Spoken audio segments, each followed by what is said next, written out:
Some shows talk about one team. Other shows barely talk sports. This show will talk Packers, Brewers, and Bucks every day. It's Wisconsin Sports Daily with Steve Sparky Pfeiffer, served up by Wendy's on the Wisconsin Sports Radio Network. Download the Wendy's app today.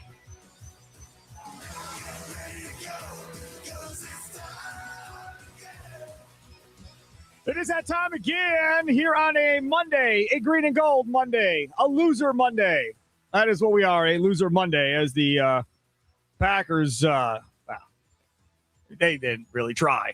I mean, the players tried, but I mean, Matt LaFleur and Brian Gutekunst and Ed Policy knew what they were running out there and knew they were going to lose that game, and were seemingly fine with losing that game. No different than the Philadelphia Eagles, who didn't start their guys and ran those guys out there. Again, it's not the only NFL team that decides to rest their guys in the last week if they have nothing to play for. The Eagles did have something to play for and still rested their guys and almost still won that game against Washington with Tanner McKee at quarterback versus Jalen Hurts. Welcome in. We are broadcasting live from the Wisconsin Sports Radio Network studios, powered by the Potawatomi Sportsbook. Steve Sparky Pfeiffer, Charlie Usen over there, other side of the glass. Pete Dougherty, the Green Bay Press Gazette. He'll join us coming up here in about 20 minutes. He had a piece on Quay Walker last week that we mentioned and talked about how maybe Quay Walker isn't destined to be a Packer linebacker long-term. So we'll jump into that, get his thoughts on this Green Bay Packers football team, not only from the Vikings game, but also looking ahead to this Bears game. So that comes up at 2:20. Normally on a Green and Gold Monday, we talk nothing but Packers.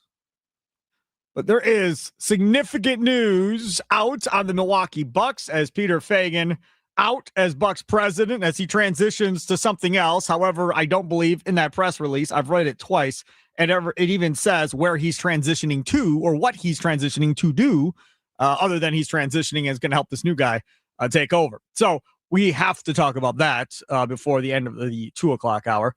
And then obviously more Packer talk, NFL firings. Does anything line up?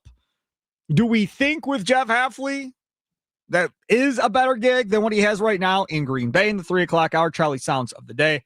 4 o'clock hour, Dan Whelan, the Packers punter, had something to say. Wonder how many people actually agree with it that are Packer fans. And then Think Sparky missed at 4:40.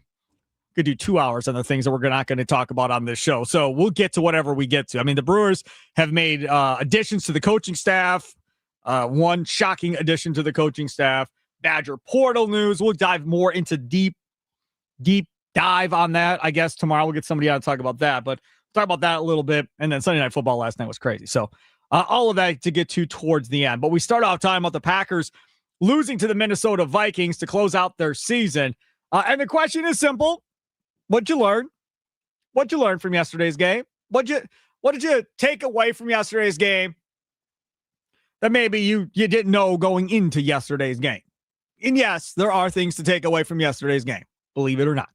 Nicolay Law Talking text line 414-677-1250, 414-677-1250. On social media, we are streaming live on X and on YouTube at WI Sports Radio. Would love to have you banter with us there in the dugout chat. That's always available. And of course, the Nicolay Law Talking text line, always prefer calls over text. I say that all the time. So last night, yesterday afternoon, the Green Bay football postgame show powered by Lakeland University with Tommy Wirtz and myself. And I thought there were some things to take away from that game. First of all, the one thing that we absolutely can take away from this game, without a shadow of a doubt, is that the right offensive linemen are starting that should be starting.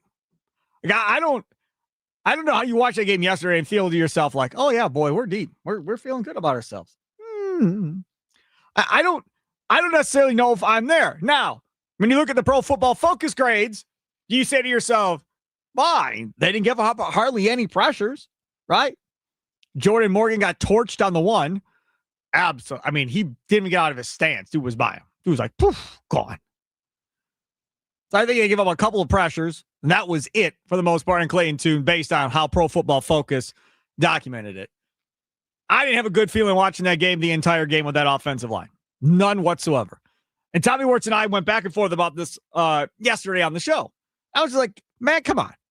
This is similar to what happened in that Chiefs game with Jordan Love, his first time having to come in with COVID toe or whatever the hell was going on with Aaron Rodgers. And there were no answers to the test. Spagnuolo, the defensive coordinator for the Chiefs, rocks everybody up to the last scrimmage, and here we come. Had no answers. None. LaFleur gave him nothing. And he was stuck. And last week, on Friday, when we were doing Confident, Concerned, and Curious on this show, that was the thing we were talking about was, is LaFleur going to give him a fair chance? Or is it going to be, we're going to prepare for Chicago or Philly, and yeah, we'll just take whatever happens, we'll go with it. Clay and Tune can play. You can throw the football around. I've seen people on social media, when was the last time you played? 4th grade? Funny. Wasn't fair. Wasn't a fair fight at all. First of all, he had a bunch of guys that aren't playing for anybody else out there at wide receiver. Outside of Matthew Golden, who spit up all over himself when given an opportunity in that one. I was going to say, is he much better than the rest of those guys at this point of the season? That was horrible. 2 drops, and he finally caught one in the 4th quarter. I felt bad for him because I was like, man, I've been hyping this guy up nonstop, and then you get a chance to do something, and you blow it. So that sucked. I wasn't happy about how that whole thing played out. But then other than that, tight ends, of what they had out there, they're not the best of blockers either. They were having all kinds of problems, whether it be in run blocking or anything else. So that wasn't necessarily a good look from a depth-wise as far as what you have out there on the football field. Running back-wise, Brooks looked good. He played pretty well. Emmanuel Wilson could have just ran straight out of the back of that stadium if he wanted. I mean, 19 yards, but I'll just keep going like Forrest Gump. Just run right out of the back of the stadium and keep on running, buddy. So many of you are like, he could strike at 1,100 yards. Not playing like that, he ain't. Gotta be smarter than that, man. Like, that was insane. I've never seen a running back roll back that. I've seen quarterbacks be stupid because they can still throw the ball. It's like got flashes of like Dan Orlovsky almost in that. That cat ain't throwing the ball. He's got to run. So he wasn't going to be able to throw it out of bounds to get out of trouble if that's what ended up happening. So that wasn't necessarily a great look either. We're just on offense. I haven't even talked about defense. So there are things that we could have learned from yesterday's game. Nicolay Law talking text line 414-677-1250. John in Hartford, you're up next on Wisconsin Sports Daily, served up by Wendy's with me, Steve Sparky Pfeiffer. What's up, John? Good afternoon, Mr. Pfeiffer. How are you? All right. Happy New Year. Happy New Year to you. What I learned is, can Rashawn Gary just pack his bags and go home for the rest of the year? Yep. So he doesn't get hurt? Yep. And just deactivate him? Well, I would think that his leash will be very short in this next game, I think. I wouldn't even put him on the active roster. I don't think they'll do that. Those 3 guys put in more effort than what he's shown in the last 8 games.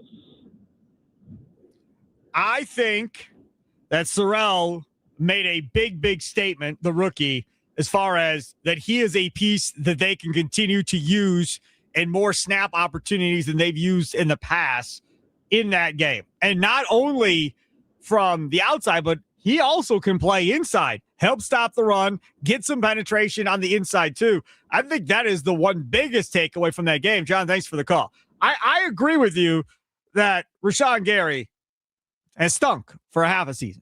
And Sorrell has performed just as well as he has in one game when you add cumulative stats together as what Rashawn Gary has in the second half. He did it in one game. So I think Sorrell is probably the highlight and the talking point from that game, Charles. I think so. I think you can also point at Brandon Cox Jr. I think he had some moments as well in this game. Brenton Cox Jr. Brandon Cox Jr. Yep. Thank you. I think there's a lot to like in that group. My one issue is I feel like we didn't learn anything about any of these young guys in the cornerback room. I watched this game, and I know you're playing against a guy like J.J. McCarthy or Max Brosmer. Did we learn how bad J.J. McCarthy is in that game, by the way? He's just not it. Listen to me. You can't score until the end of the first half a touchdown. You were down there multiple times and couldn't do anything. You had one job, get it to Justin Jefferson, which they did for a majority of this game, and he still couldn't do that half the time, dude. There is zero chance that they don't bring in somebody for competition for him. I mean, they are bringing somebody in. And we were talking about it last night, and Ryan Wood, the Green Bay Press-Gazette, Packers beat writer who joins us on every postgame show, said, folks, better hope it's not Malik Willis, because you want to talk about Malik Willis cooking with those wide receivers. Kevin O'Connell, come on. And that running back and Kevin O'Connell as the coach, that's a nightmare scenario for the Packers if he ends up in Minnesota. Well, and he knows you now. He knows what you're going to do. He's going to help out the Vikings defensively. And Brian Flores may or may not be there next season. I don't think he's probably going to get a head coaching job just yet. I think he likes being there. There is rumblings that Flores and Dabble could be a package deal to the Raiders. Ooh. And bringing back the Patriot way under Tom Brady and John Spytek. That'd be kind of interesting. I don't know if I'm Brian would be the offensive coordinator. Flores would be the head coach. If I'm Brian Flores, I feel like Vegas is just not the place you want to be. I feel like that's just a death trap at this point for head coaches. It's just consistently new head coach in and out, in and out. If you don't do well that first year, you're gone. They don't give you any other opportunities right now. I think with this Packers team, again, what I learned is that the defensive back room just isn't there. Like, you don't even have any remote kind of depth. I know JJ McCarthy didn't look good in this game, but I don't think they looked good either. And I think this team needs to be worried about that moving forward here. Trevon Diggs came in and played, I think it was 39 or 39% of the snaps in this game. He looked all right, but again, you didn't see that interception we were talking about when we were doing Confident, Concerned, and Curious. You didn't see him make any really huge plays. You just kind of saw him out there, and it gave you a little bit of hope, but it wasn't anything to say, I'm ready to watch this team in the playoffs. The other thing I learned talking about Emmanuel Wilson earlier is, why has he not just been the kick returner all season? I feel like he's one of the most explosive special teams players they have out there, especially in this game.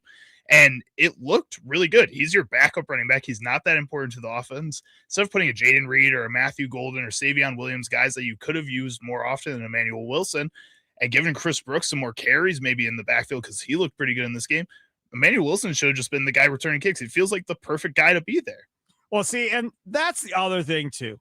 And this is something I guess I don't know if I have an answer, because Tommy was talking about the idea of, hey, man, let's just have somebody that calls fair catch. Like, we don't need to try and return anything. Just make the right decision. If it's inside the 5, get out of the way, let it roll into the end zone, or even inside the 10, roll out of the way, fair catch it and do that. Let's not try to get too ahead of ourselves.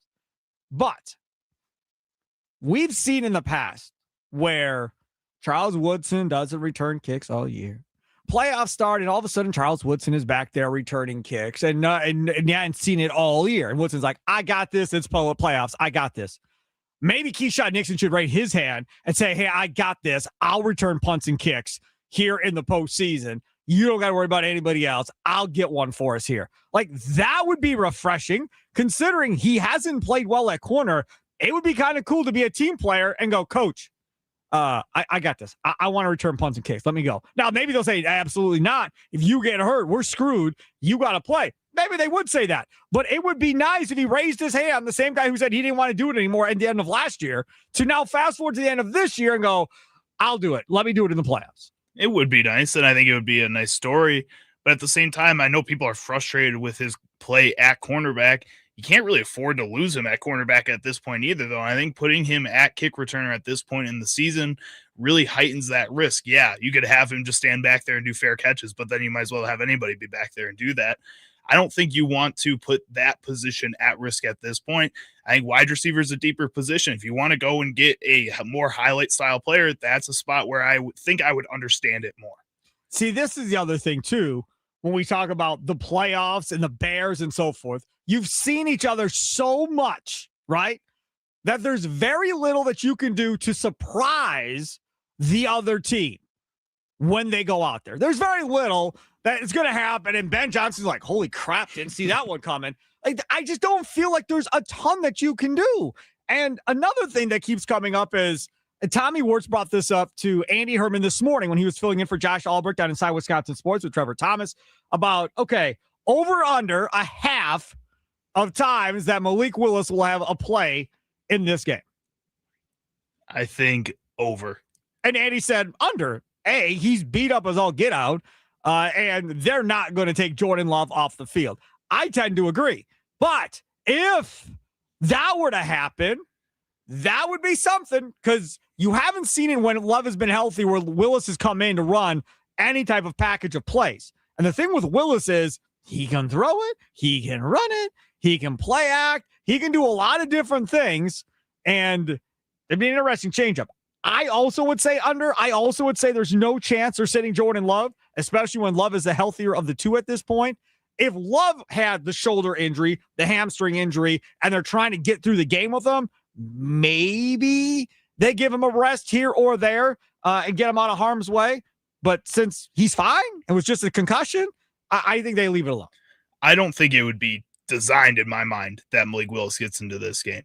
I think what we saw in the first two matchups against the Chicago Bears, they're coming for blood for this Packers team. They really do hate this other team on the other sideline, and they're playing like it. Austin Booker plays just like a wild man. He was crazy this past week too against the Lions, just head down, always running into dudes. He doesn't care. The rest of this team doesn't care. And I think there's going to be a point in this game where Malik Willis has to go on in, because you don't want to see a Clayton Tune in a situation like this. I think that's a moment where it's going to be a huge boost for the Bears sideline if that happens. Take a quick time out, come back. We'll talk with Pete Dougherty of the Green Bay Press Gazette, get his thoughts on Quay Walker. We had wrote a nice piece about last week about his possible not returning to Green Bay, and we'll get his thoughts on what happened in the Minnesota game and how much of a chance does he give the Packers against the Bears. It's all coming up next. It's Wisconsin Sports Daily, served up by Wendy's, live from Wisconsin Sports Radio Network Studios, powered by the Potawatomi Sportsbook. Sparky here.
Welcome in. It is Wisconsin Sports Daily, served up by Wendy. Steve Sparky Pfeiffer with you. Hope all is well on a Monday.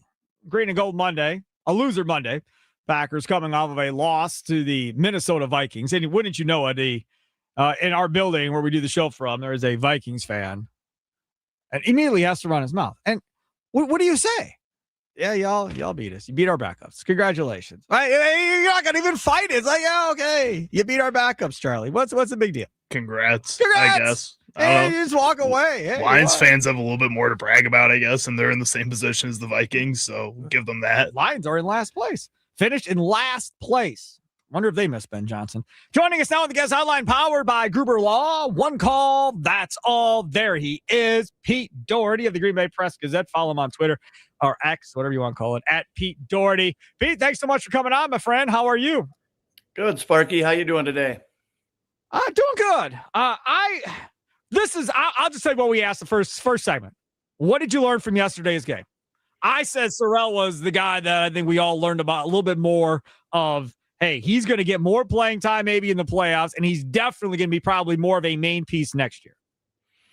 Yeah, there were several guys, that we learned more about. Not necessarily that they're going to play more. Morgan, he was only okay at left tackle. If there was any thought that, because he played pretty well at right tackle the week before, if there was any thought that, maybe he'd play instead of Rasheed Walker next week, that's not happening. Nope. Hopper didn't really show up a lot. The thought that I was wondering if he could help them, in the run defense, play him on early downs. I don't think that's happening. Jonathan Ford didn't do anything. Stackhouse, I think he should play next week. I do a film review with Eric Voracek every week, and that's something that he felt pretty strongly about. There was that Stackhouse can at least keep the linebackers clean. He's not going to make any plays, but he'll keep the linebackers clean. He's bigger and better than some of those inside guys on rundowns. So, they learned a few things, and one of them being, what you said, and Colin Oliver too might be worth activating next week. I got to look at what their roster numbers look like to whether they could put another D end out there. But maybe he can get him on third and long. He might be able to chase that guy down. You learn anything about Diggs? Not enough there. He only played half the game. They didn't throw much. I think they only threw one pass in his area. He did come up and tackle. I can't say I saw anything one way or the other to convince me whether he should or shouldn't start next week. I'm sure the coaches can tell more from what they saw. And, who knows? Maybe he will play or start next week. Talking with Pete Dougherty, Green Bay Press Gazette. Follow him on X at Pete Dougherty, joining us here on Wisconsin Sports Daily, served up by Wendy's. Let's talk about the offensive side of the ball in this one. I have been rooting for weeks for Matthew Golden to get more passes. I've been rooting for weeks to get him more involved in this offense.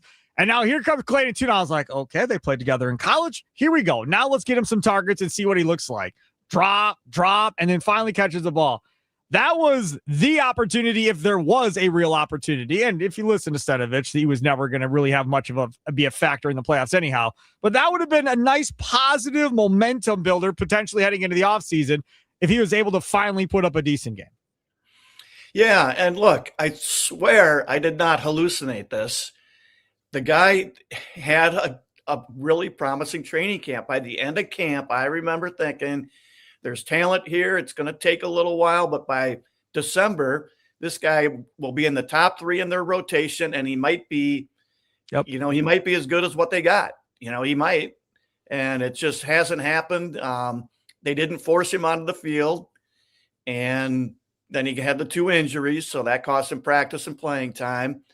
And they didn't, what did they throw? 8 passes yesterday, something like that. I mean, some ridiculously low number. It's like 11 or 12, I think it was. Was it that many? I forgot it was that many even. So, and it was, he dropped at least 1, probably 2. So yeah, it's just, it's looking like a redshirt season for him. So let me ask you this. Because Packer fans are like, oh, he's a bust. Oh, what a disaster. He didn't catch a touchdown pass. He wasn't involved. And then last night on social media, I saw people posting, I think it was Mike Wickett from Westwood One Sports Network, posted Devontae Adams' rookie stats up against Matthew Golden's rookie stats. And we're kind of comparing the two of them. And if you just look back at Packers history in the last probably 20 years, rookie wide receivers with the Packers in general, regardless of coach, normally don't put out some breakout, big-time rookie of the year type numbers in this offense. Normally it's year 2 or year 3. And we're talking about Devontae Adams. That dude was dropping balls left and right. I remember people wanting to move on from Devontae Adams after I think it was his second year, Pete. Yeah, that was year 2. He had the really rough season, yeah. So I don't think there's a reason to label him a bust as of yet. Oh, no. That was not a mirage in training camp. I mean, there's ability there. Now, that doesn't mean he's going to end up being a good player, but I mean, I remember talking to Xavier McKinney in the locker room after a practice one day, and I just asked him, "Hey, anything about Golden jump out to you?" It was probably 2 or 3 weeks into camp, and he said he thought he had just like as strong a hands as anybody's ever been around. There's ability with this guy, so no, there's no way you can call him bust. I mean, it wasn't until year 3 that Adams played good football. It wasn't until year 3 that Jordy Nelson started emerging, So no, I think it's just way too early to call him a bust. It is disappointing that he isn't helping him more. They might have been able to, if they'd forced him onto the field more. Maybe he'd be farther along and doing more for him. So you could fault them for that, but they're also trying to win games. And so they just might have felt like their chances were better with these other veteran guys, but the talent's there. I would have played him more and gone to him more early, hoping he would be the better player, a better player and more talented player now. I'm putting you on the spot. I didn't prep you for this question, so I apologize if Pete Dougherty takes a little while to think about this and go through his brain to figure out if there's a good answer to this. Have they really developed any wide receivers where from their first year till now, you can be like, that guy is significantly better than he was when he got drafted by the Packers and has definitely taken a step forward from where he was when he got to Green Bay? I mean, you're talking about Christian Watson, Diggs, Wicks, Reed, all these guys that are here that they drafted. Have any of them taken significant steps from where they were when they came in your mind? I think Watson has for sure. Like, I think he's a different guy now even than he was last season. But the rest of them, it's been very incremental. In 23, a lot of those guys were much better in December and January than they were early in that season. And so I thought they were doing developing there. But since then, no, I think there's a lot of truth in what you say. Although I do think Watson is the one exception there. Which is fine. I'm completely fine with that. I'm just saying, because at some point you have to talk about developing if you're going to be a draft team. Now, this is changing from being a draft team when you give up 2 1s and Kenny Clark to get Micah Parsons. Obviously, it's changing, whether that's because of Ed policy, whether that's Goody deciding to go all in versus never getting that relief from Ted Thompson. That's something to keep an eye on. But with going all in and doing stuff like this, that also means you have bigger contracts now on the books, which then means you have to make decisions in the offseason of guys maybe you want to keep, but because of salary cap situations, you can't. And you just wrote a great piece last week on Quay Walker. Yeah, I don't see how they can afford him. Gutekunst has been saying for about a year now that they want him around. He hasn't been, the last time he talked was, the week before the season started. So it's been a while. And he kept saying that he wants Walker to be around, but I don't think that's happening. I think as they've seen this season develop, they know they have problems. They have big problems at defensive tackle and cornerback. And, they do have McDuffie and they do have Hopper at linebacker. Even if they're not as good as Walker, they've got guys who can play where I think the resources need to go to defensive tackle and corner. So I don't see how they bring Walker back. I mean, he's going to cost, I don't know, $11 million a year to 14 or so million a year. That's not cheap. And the rule of thumb is if the guy is averaging, let's say 12 million a year, his first year cap number is going to be about half that. So they could sign him for, probably 6 million in cap room, but that's still a lot for considering all the other needs they have. And like you said, no first round pick. So they're really going to have to draft well, from 2 through 5 for sure. We start talking about cap casualties and guys that aren't going to be back, right? I mean, I think a lot of people look at Elton Jenkins and go, yeah, that's probably not going to happen.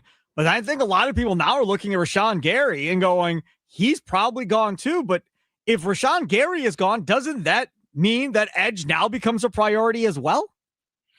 It becomes more of one. That's why, the games that that a couple of players had on Sunday, might help ease that decision, but or that transition. But I don't see any way that they keep him. I don't. Rashad. I think they save. I can't remember now with him and Jenkins. With one of them, they save like 20 mil on the cap, and the other they save Jenkins. 10. Okay, and the other one's 10 or 11. I think 11 basically. Yep. I don't see how they keep Gary. You just can't. Yeah, they need the cap money, and he only played. That's just staggering that he only played 45% of the snaps against the Ravens a couple weeks ago. If he was a super disruptive passing down player, you could live with it even at that salary if he's super disruptive. But that's not what you're getting. So I can't imagine that he's back on the Packers next season. What about Josh Jacobs? That cap number is 14.6. They cut him. It's $6 million in dead cap. Is that an avenue they go down? They could, they'd save some money. My guess is they'll just restructure his contract, turn a lot of it into a signing bonus, and defer some of the cap costs. I just don't know that they have enough at running back. He's getting older. He's got a ton of miles on him. So I could understand, that they got to think about it, but I'm guessing they can squeeze one more pretty good year out of them. And so I don't know if I were them, I would restructure and push some money into future caps and create some cap room to help plug some of these other holes. Pete Dougherty, the Green Bay Press Gazette, joins us here on Wisconsin Sports Daily, served up by Wendy's and the guest hotline powered by Gruber Law. Had Ryan Wood on. We have him on every post-game show with Tommy Wirtz and myself last night, and we were talking about the Vikings and just how bad J.J. McCarthy is. And Ryan Wood made the point of, man, better hope Malik Willis doesn't end up there. With that wide receiving core and that offensive coordinator calling plays with Kevin O'Connell, Malik Willis could be a nightmare for opposing teams if we were to end up in Minnesota. What kind of market do you think Malik Willis is going to have, Pete? My best guess will be somebody will sign him for $10 to $15 million with a lot of, huge incentives, and they'll give him a shot to compete for the starting job. It'll be a team that's moving on from a quarterback, like Arizona is. Maybe they draft a team that drafts high. Like Daniel Jones with the Colts. Like Daniel Jones with the Colts this year. Wasn't that very similar? And Jones had more of a track record. So I can't remember what Jones signed for. I don't remember what that deal was, but I thought it was 1 at 14. Okay, well that's exactly it then. That's exactly the kind of deal. And give Willis a shot to win a starting job and see if he wins it, if he can be a winning quarterback. It's going to be fascinating to see what happens, because I still think there are some people that think this has a lot more to do with LaFleur than Willis as far as his success in Green Bay to this point, as far as LaFleur putting him in that position versus trusting him if you were to go somewhere else with a brand new, different offense. We'll see. Pete, thank you so much for coming on the way out. Your thoughts on your thinking on the Packers' chances winning this next game against the Bears. They've obviously got a chance. Both games, both teams could have won, right? I mean, it's easy. Either one of them could be 2-0, in the series. I think it's going to be a really good game.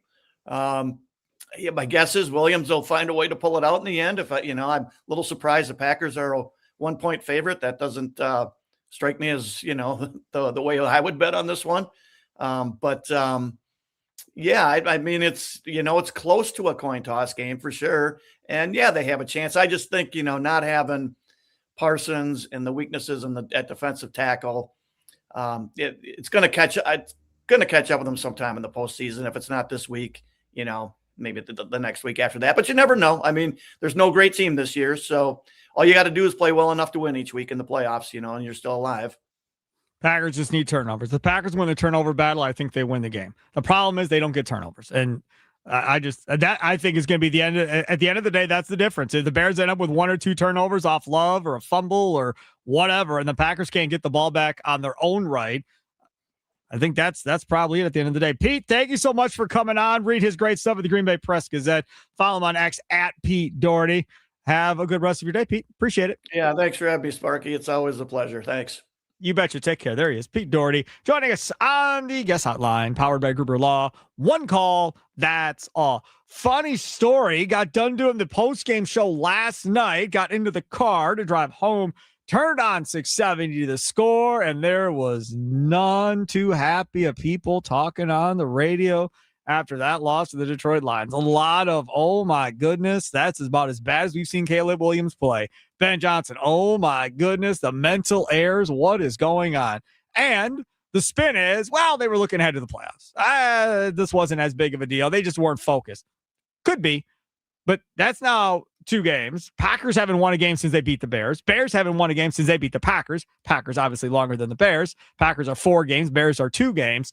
But either way, neither team playing well going into this playoff game, Charlie. No, this is going to be, again, on the head coaches, like we've talked about all season in the first couple of matchups, to get their teams right in this game. Matt LaFleur doesn't have a whole lot to work with. A lot of his key players are going to be playing with some kind of injury going into this game. The Chicago Bears are going to also have key players come back for injury, but also have a really young team that hasn't played this well together ever. So this is a shot for Matt LaFleur, like we've talked about over the past couple of weeks, to really prove himself, because these last 4 games, I don't think he did a good job of doing that. Coming up next, we are going to talk about not the Packers. We're taking a sidetrack for one segment all the way till 4:40. Then we're going to talk about things we missed. That will not be Packers in the last segment. Outside of this one, this next coming up segment, the rest of the show is pretty much Packers outside of whatever Charlie has in his sounds today. We've got to talk about what's going on with the Milwaukee Bucks. And I don't care about the game or nothing like that. They're winning now, right? They won 3 or 4, I think, now since Giannis has come back. So that's nice.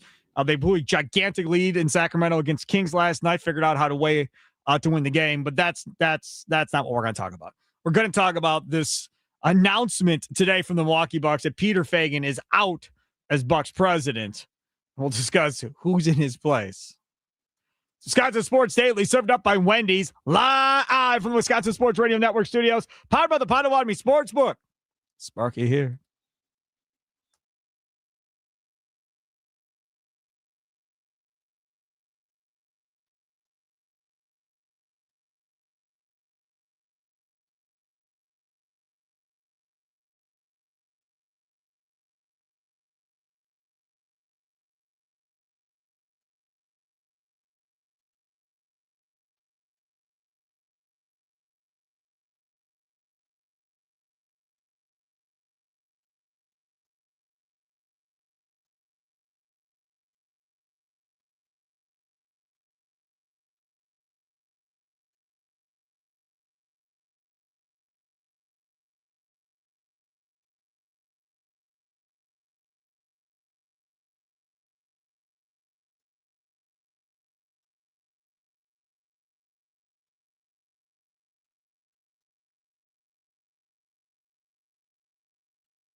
Welcome back. It's Wisconsin Sports Daily, served up by Wendy's. C. Sparky, Fiver with you. Charlie, using other side of the glass. Thanks for tuning in here on a Monday. Green and Gold Monday. Normally we will talk Packers. We did talk Packers there for the first 45 minutes or so. I got a text on the Nicolay Law Talking text line concerning me and Pete Dougherty and our thoughts on Matthew Golden. I will address that at 3 o'clock. I see you in the 262, but we're going to focus on the Bucks here. We also had some people calling in the break that we told to call back because I want some time just to address this. Sitting at my desk, had a busy morning, not that you care, but sitting at my desk this morning, like 10 to 12, had a meeting coming up at 12. And I get an email sent to me. Milwaukee Bucks announce presidential transition.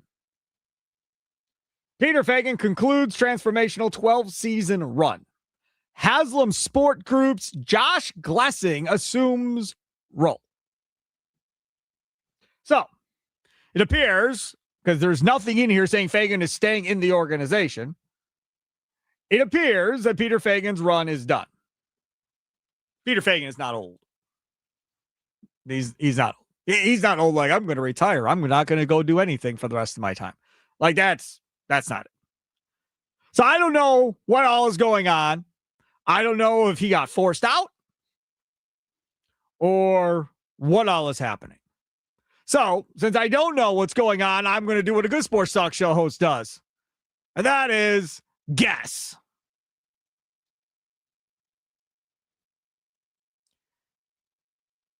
Well, we all sit here and say to ourselves that, hey, Giannis is never going to leave. Giannis is going to be here forever. That's not a good sign. Giannis is going to be here forever. I'm telling you that right now. It's just not a good sign. I have stated for years that my belief has always been when Giannis bails, then will all the New York people bail as well. Edens, Fossatelli, Jamie Dinan. There's a bunch of Madison Square Garden guys that are in that front office, one of which was Peter Feigin that was at Madison Square Garden and came over to Milwaukee. So first off, you had Lazary bail a few years ago. As he put it, he saw thunderstorms coming and got out. I would assume that meant he thought Giannis was leaving at that point or soon to be leaving. And John Horst pulled his magic off multiple times and extended this for a run. Now, the head of this is saying, I'm done. Now, again, don't know if he's being forced. Don't know if he said, I'm out. I'm going back to New York. I'm going home. No clue. Because they haven't said. The person coming in is unfairly going to get a horrible rap on them. To which I say to you, Josh Glessing, I'm sorry, but you're going to get a bad rap from me too. Not because I know you, and not because probably a lot of people listening know you, even though you are Wisconsin native, you and your wife. And even though you say you're a Bucks fan and you know what Milwaukee Bucks mean to the state and the city of Milwaukee and all of that, that's all good. That's great. That's good. The problem is you're attached to Jimmy Haslam. And when you work for the Haslam Sports Group, with that comes a black eye, I'm unfortunately here to say. Because when we think of Jimmy Haslam here, we think of a loser. That's what we think of. A person that's destroyed the Cleveland Browns organization with no hope of ever figuring it out. And do not come at me with, but they won in soccer with the Columbus Crew. I don't care about the Columbus Crew. He has taken that franchise and destroyed it. And now I'm supposed to believe as a Bucks fan that that's not about to go down again, especially if there is no Edens.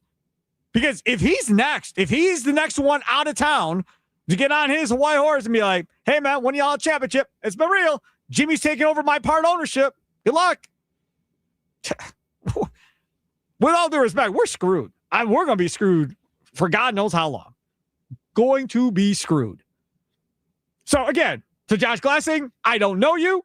You're probably a great guy. You probably mean well. He was on some fancy list. Let's see here. Glessing was named to Sports Business Journal's 40 under 40 class of 2024. So he's young too. A prestigious award for executives and other decision makers who represent the present and future of the sports industry. Wonderful. Good. So I guess the positive is he's hasn't been with Haslam for like 30 years or something. So I guess we have that going for us. But this is my thing. If you think Giannis is out and you're Glessing, what are you doing? Why would you come now? Why would you want that attached to your resume? Because now it's going to be attached to your resume. Ain't going to be attached to Peter Fagan's. He's getting out of here before it happens. Gone. See ya. And if I was Wes Edens and if I think it's coming, I'm selling too. Goodbye. Out. Ain't going on my resume.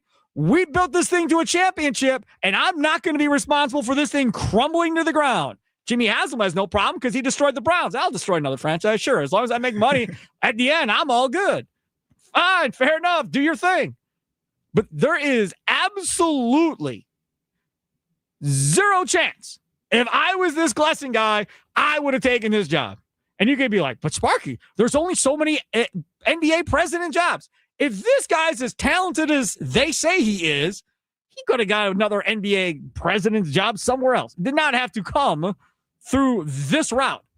And I know, right? Hey, he's a lifelong Bucks fan. This is a dream job. Coming from this lifelong Bucks fan, I would not want to be hated by every other Bucks fan in the state of Wisconsin and around the world for being the president of the team that moved on from Giannis. Literally, you're going to go from being, hey, lifelong Bucks fan, yay, you're the idiot that traded Giannis. You're the guy that let Giannis walk out the front door and go sign somewhere else.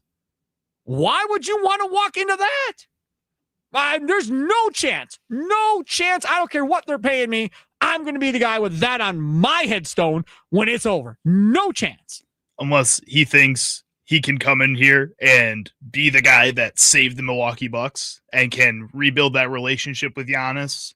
Maybe he's just really over positive with this. No, that's crazy talk. First of all, unless I'm missing something, maybe I am, but I've seen no reports anywhere as of yet, and if I'm wrong, I'm wrong, that there is a rift between Fagan and Giannis. Like, I've seen nothing of that.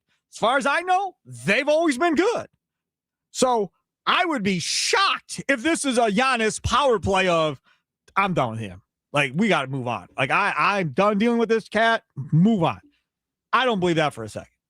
I don't. Maybe I'm wrong. Maybe it is, but I don't think that's the case. I don't think that would be Giannis saying that. I would think this is from Haslam's mind, thinking that, oh, this guy can come in and do better than Peter Fagan right now and have a new relationship with Giannis that he can fix maybe or something.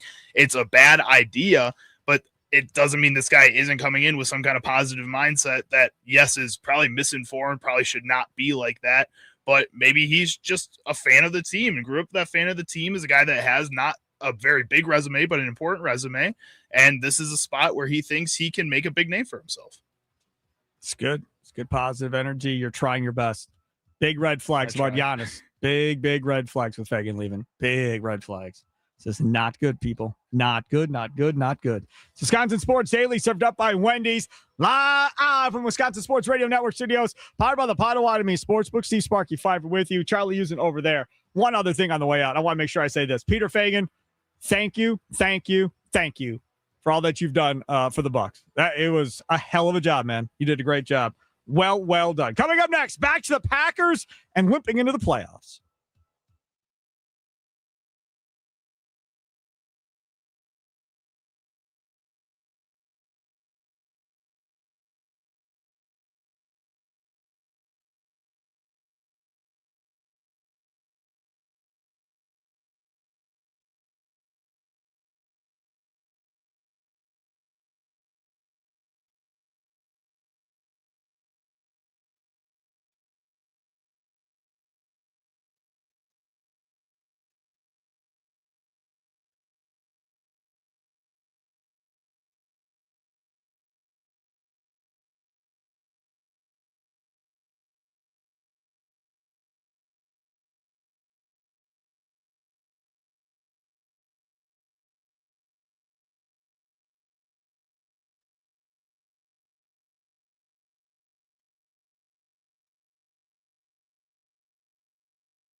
Some shows talk about one team. Other shows barely talk sports. This show will talk Packers, Brewers, and Bucks every day. Every day. It's Wisconsin Sports Daily with Steve Sparky Pfeiffer, served up by Wendy's on the Wisconsin Sports Radio Network. Download the Wendy's app today.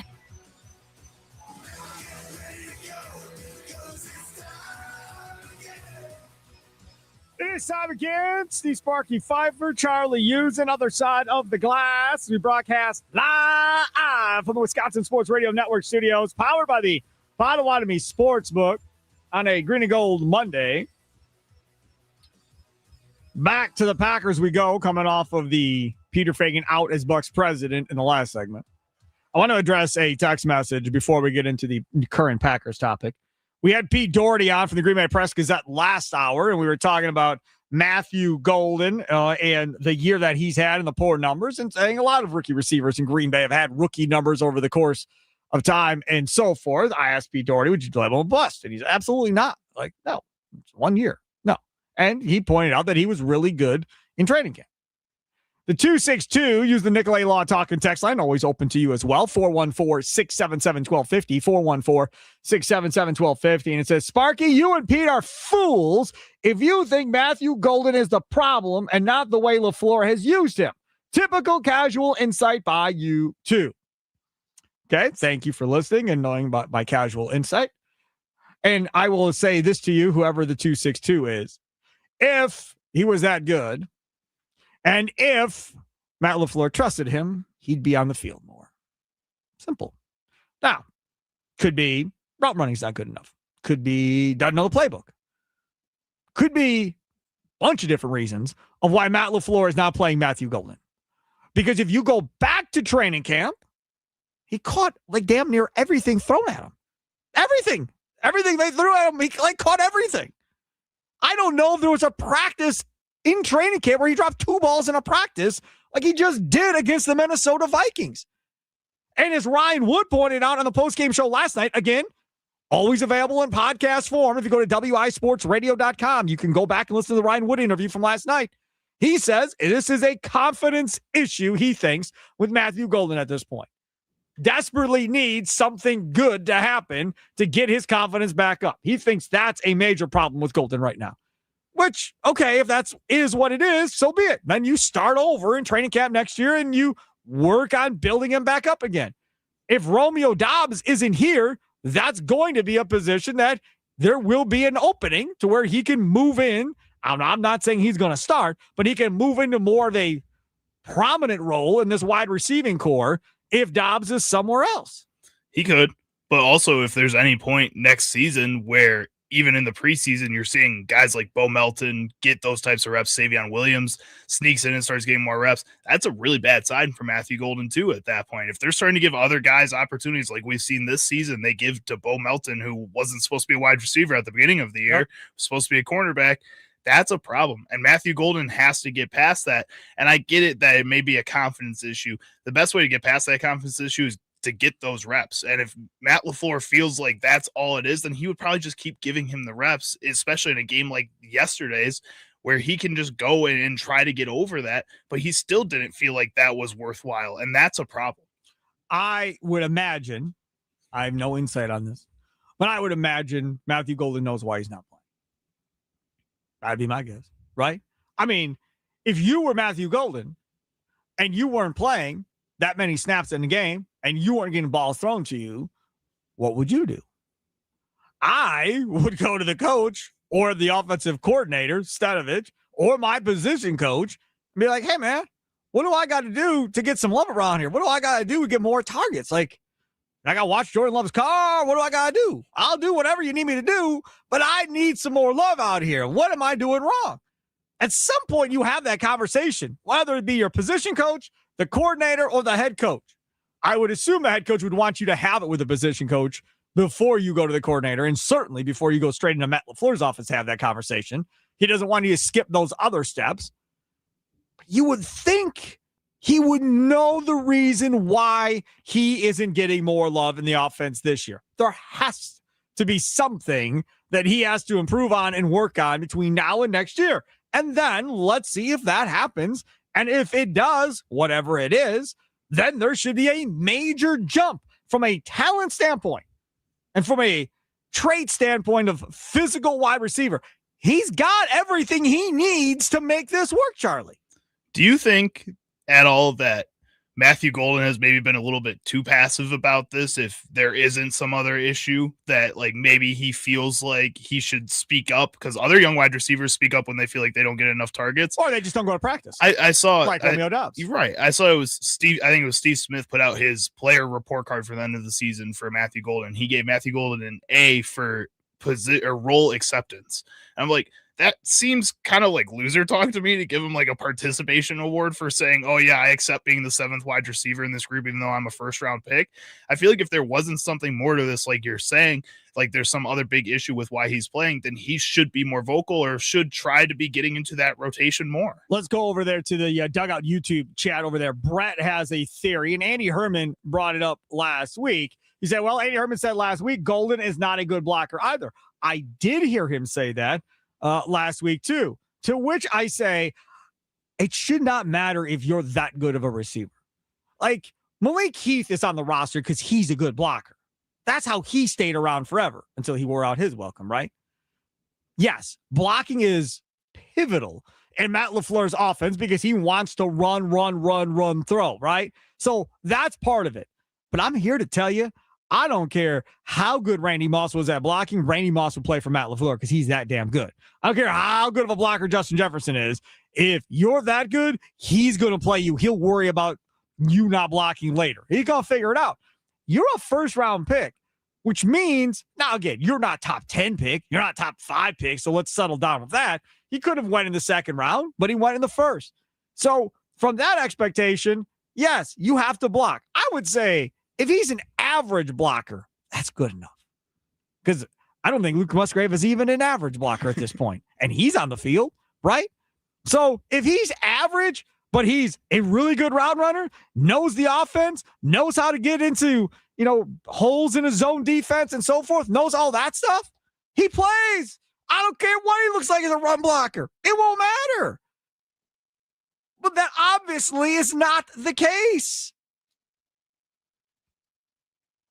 So to the 262, who got me off on this little side rant about Matthew Golden.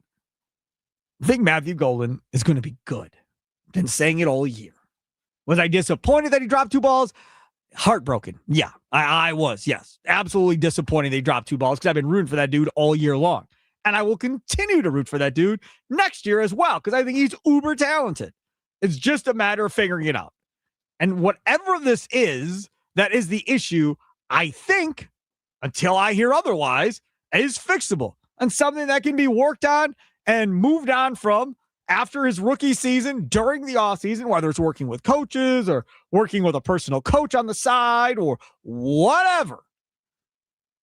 I fully expect Golden to come back in year 2 of this thing and have a good season. If I didn't think he was good or wasn't impressed by anything at any point this whole year, I'd be like, okay, maybe he's just not that good.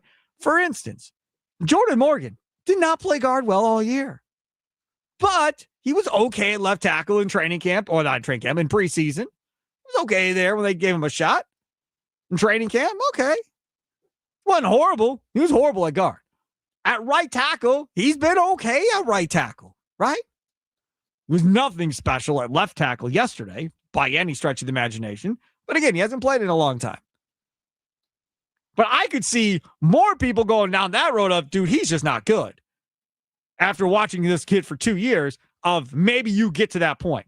On Golden after 1 year, I cannot wrap my head around getting to that point after 1 year with Matthew Golden. You have anything more to say about Golden? Because I want to move on to our topic. No, we can move on. I know you've complained enough. Okay. We had no Matthew Golden anywhere here on the rundown. Where is it? Here's the camera. Nothing on here about Matthew Golden. But we got sidetracked. Okay, so the Packers losers of 4 straight are limping into the playoffs. Bears have lost a couple as well, as we mentioned earlier. How much does losing 4 in a row heading into the playoffs concern you going against Chicago and the Bears this weekend?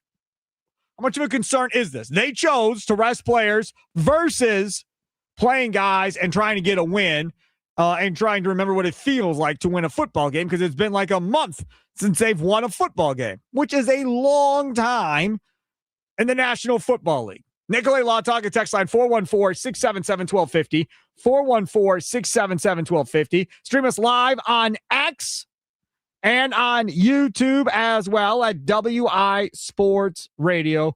We are in both those spots for you.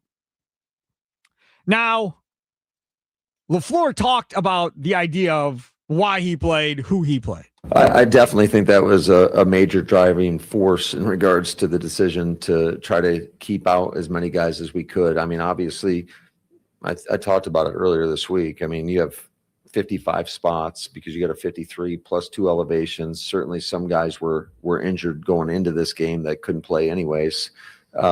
So there's not too many guys that you can truly protect. And we tried to protect as many as we could, but also I thought it was great. It was just a great opportunity for a lot of these guys that haven't gotten the reps that maybe they want. And anytime you're going out there and I mean, you're on display for the whole world to see. And so I thought it was great exposure for those guys. And I liked how they competed. Okay. So there is LaFleur talking about his idea of pretty much health winning out at the end of the day. And then had a conversation about rest versus momentum. Yeah, I think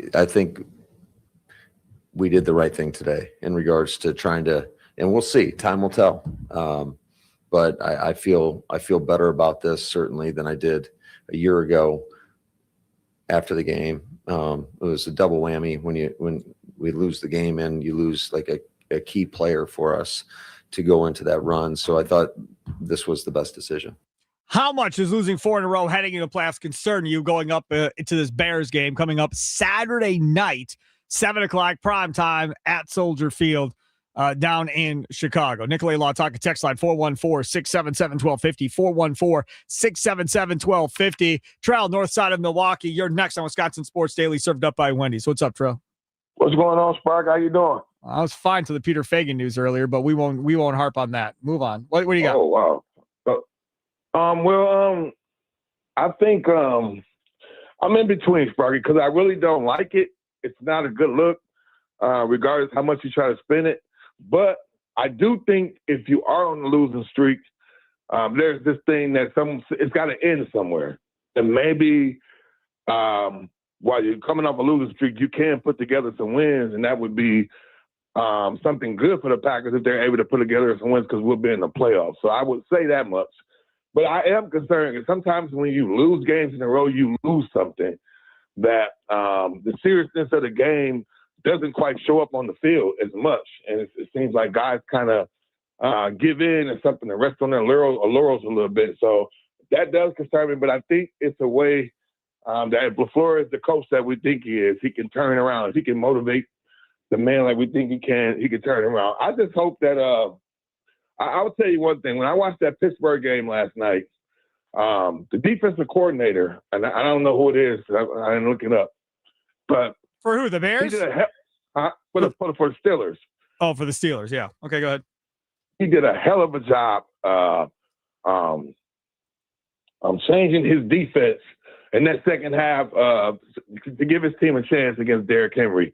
With that 5-man front in the front to kind of slow him down and give his team an opportunity, if not nothing less, to have a chance to win. I just hope that it's the third time that we're playing Chicago. And I know there's talk about him getting the head coaching job, how great of a defensive coach he is and all that. And I agree with a lot of it. But this is when your defensive coach has to show up. And these type of games, they have to show up. So if he doesn't have a good game plan for the Bears this third time, I'm going to really be upset with it. I think it's going to be the exact same game plan. It's going to be everybody sit back. We're going to rush for, try and keep everything in front of us as far as them running the football, filling gaps. And if Caleb Williams beats you, he beats you. But you're not going to lose the game on them running for 175 yards on you or something like that. I hope so. But because if they're able to run like we got ran on with Derrick Henry the other game, man, that's going to – I'm telling you, Spark, I hate to lose Chicago, but to lose in a demoralizing way like that would really do something to me. So I really hope he's got something to muster up. And the same thing goes for Matt LaFleur. We'll see what happens this upcoming Saturday. Right? Yeah, it should be fun. Terrell Austin, the defensive coordinator for the Steelers, by the way. Thanks for the call. Terrell on the north side of Milwaukee, asking you, how much does losing 4 in a row heading into the playoffs concern you versus the Bears? It would have concerned me more had the Bears won that game yesterday. But considering how absolutely crappy they looked, and they lost the previous week, they don't got any momentum either. Now, in their mind, they're feeling good because they beat them the last time. So you have that mental advantage. But the Packers could say we shot ourselves in the foot 5 times in that game. If we just don't shoot ourselves in the foot this time, we win that game. And I think that's fair for the Packers to think that way. So I think from one facing the other, both will feel confident going into that game, or as confident as the other. But neither one will feel like they're unstoppable at this point, like maybe Seattle feels, let's say. I think the Bears probably go in with a little bit more confidence. Yeah, it's technically a 2-game losing streak, but I think a lot of Bears players and a lot of Bears fans came out of that 49ers game feeling pretty good about themselves. They felt like they fought all the way throughout that entirety of that game, which is something that you don't see very often with the Chicago Bears this season. It's very much first quarter, fourth quarter. That's how they've won football games. Second, third quarter don't matter at all.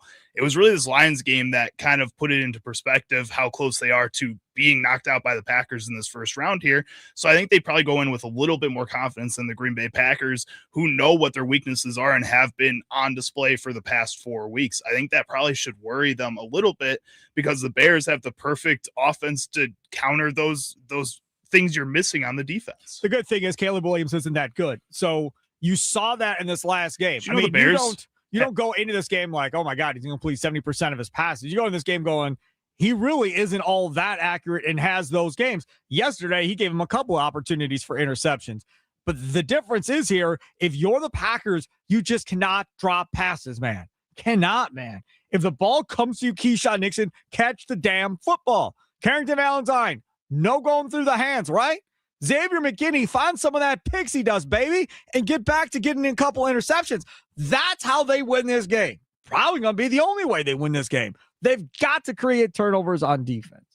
Al in Cedarburg, you're next on the Nicolay Law Talk and Text line. What's up, Al? Sparky, thanks for taking my call. I won't get too much into it, but I already talked to Charlie on what your reaction was about Fagan because I missed it. But I want to just tell you, I immediately thought of you when I got the news, and you and I were 100% in sync about agreeing that this is the end. This is the end of the Giannis era. This is the end of our golden era with this Bucks. And I already felt like it was going that way anyways for almost a month and a half now. But this did it. So, my gosh. All right. I'll move on. I'm sorry I had to get it out. Yep. All right. So, Packers. I'm super confident because we're playing with house money, I feel, right? Like, I think if you temper your expectations and you're a realist and you look at where we're at with the Micah injury and all of our other injuries, we're playing spoiler. Like, the focus should be on getting healthy and for next year. I know now, I get it. I played sports. I know it's one day at a time mentality and you got to focus on the now and we're not giving up. Yes.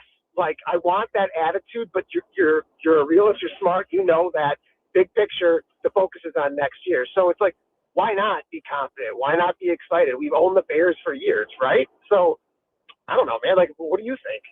I think it's going to come down to the defense getting turnovers or winning the turnover battle. I do. I think that's what it's going to come down to, and stopping the Bears' run game. Those are the two big things. It comes down to the Packers' defense. Packers' offense is going to score points. I don't worry about Packers' offense. I'm concerned about the Packers' defense slowing down that running game and making Caleb Williams beat you. Because if that happens, he's going to give you opportunities to get the ball back. He's going to give you opportunities because he's not an accurate quarterback. Thanks for the call. I think that's what it comes down to. They run for $150, $175, you're going to lose. Simple. If they don't turn over the ball, you're probably going to lose. It comes down to the Jeff Hafley defense, which is insane because Jeff Hafley's defense has been the one stabilizing force for majority of the year until the very end after Micah Parsons got hurt, which, again, when he got hurt, I was on the postgame show going, they're not going to win another game. It's over. And Tommy thought I was overreacting. Well, they didn't win another game the rest of the regular season. And now we're going into this game here saying, how can they win this game? The good news is is that obviously everybody and their mama thinks these two teams are pretty even based on point spreads, depending on what site you look at. One's a favorite on one side, another site has the other one as a favorite. So depending on where you look will depend on who is the favorite and who isn't the favorite. But I would love to tell you it's going to come down to quarterback play, because if that's it, we win. Jordan Love has it. I ain't worried about Caleb Williams. But I just don't think that's it. Like, the Packers can't run the ball enough to punish the Bears, to make them respect the run enough for the play action to play out the way that you want, right?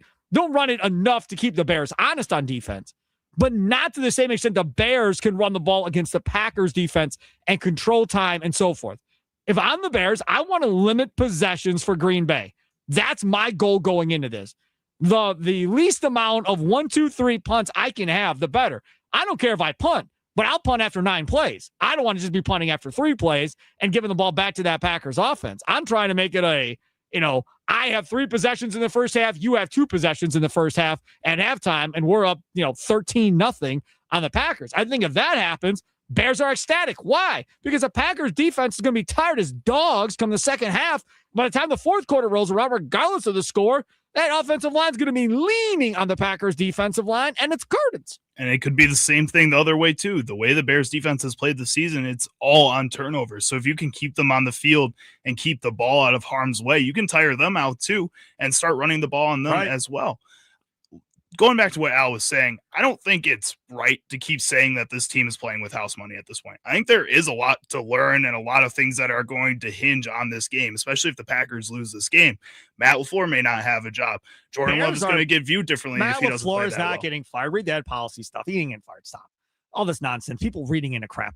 I was listening to Trevor Thomas this morning on Inside Wisconsin Sports, telling me his thought on what ed policy really meant, even though he didn't say it. Just stop. Stop reading into things, man. Like, the man went above and beyond overselling his confidence in LaFleur. He's a complete two-face if he fires Matt LaFleur at this point. Like, you did not have to sell it that. You did not have to sell it as hard as Ed Policy sold it this weekend on the Packers website. If you were even considering Matt LaFleur, it simply could have been, yeah, the regular season hasn't ended the way we want. Got a lot of injuries. Let's see what happens in the playoffs. That could have been it. But he went over the top positive and happy about everything. He couldn't be more happy with what he's seen this year. He ain't fired Matt LaFleur. House money. Or that's to keep drama away while your team is in the playoffs right now. Stop. You act like these guys say the truth all the time. You've been mad at Giannis the past 3 years for not saying the right things. We have no track record on Ed Policy. We have nothing at all. So now we're making things up to try and support the case of people that want Matt LaFleur gone. From the Bears standpoint, if the Bears lose, yes, fans will be mad that they lost to the Packers. I understand. I get it. But at the end of the day, that's a hell of a season that nobody saw coming, that they would be this good and be a 2 seed in the NFL playoffs. It's going to be a successful season either way. If the Packers lose this game, fans are going to be doing what Charlie and Trevor and everybody else. Get rid of Matt LaFleur. Find somebody better. There's nobody better. Find somebody better. Do all that. That's where it's going to be. If the Packers beat the Bears, that all goes away. Done. Bears are mad. You got to deal with Packer fans on social media, but the organization proclaims it a successful season, and we look to take the next step next year. If the Packers win and they lose the next week, that's all fine, because you didn't lose in the first round like you've been getting knocked out in the first round. You got to the second round. You beat the division champs that beat you. You beat Chicago 2 out of 3. Everything is all good. Best case scenario, where everybody's happy and there's not craziness happening, is if the Packers win. In my mind, at least, looking at it. All right, we'll come back, take some more of your calls. Rick in Waukesha, KJ in West Allis, plenty of room for you as well. Got a bunch of text messages coming in as well. And you can participate in the Dugout YouTube chat and on X as well. It's Wisconsin Sports Daily, served up by Wendy's, live from the Wisconsin Sports Radio Network studios, powered by the Potawatomi Sportsbook. Dial it up, Nicolay Law Talking text line 414-677-1250.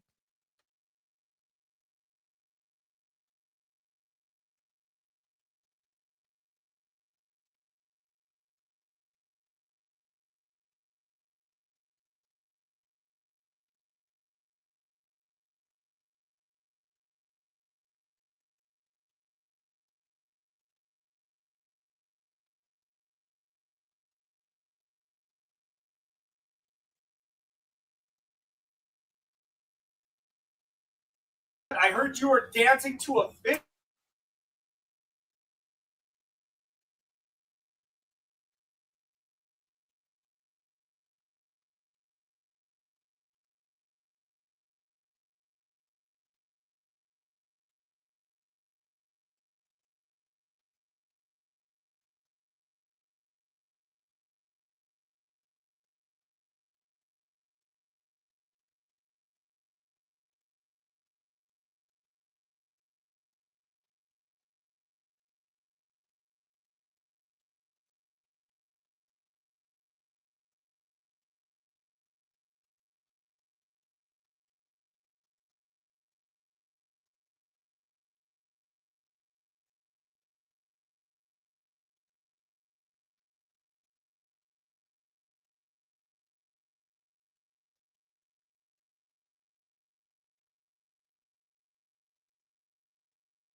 Welcome in, Wisconsin Sports Daily, served up by Wendy's. Steve Sparky Fiver, Charlie Hughes, other side of the glass.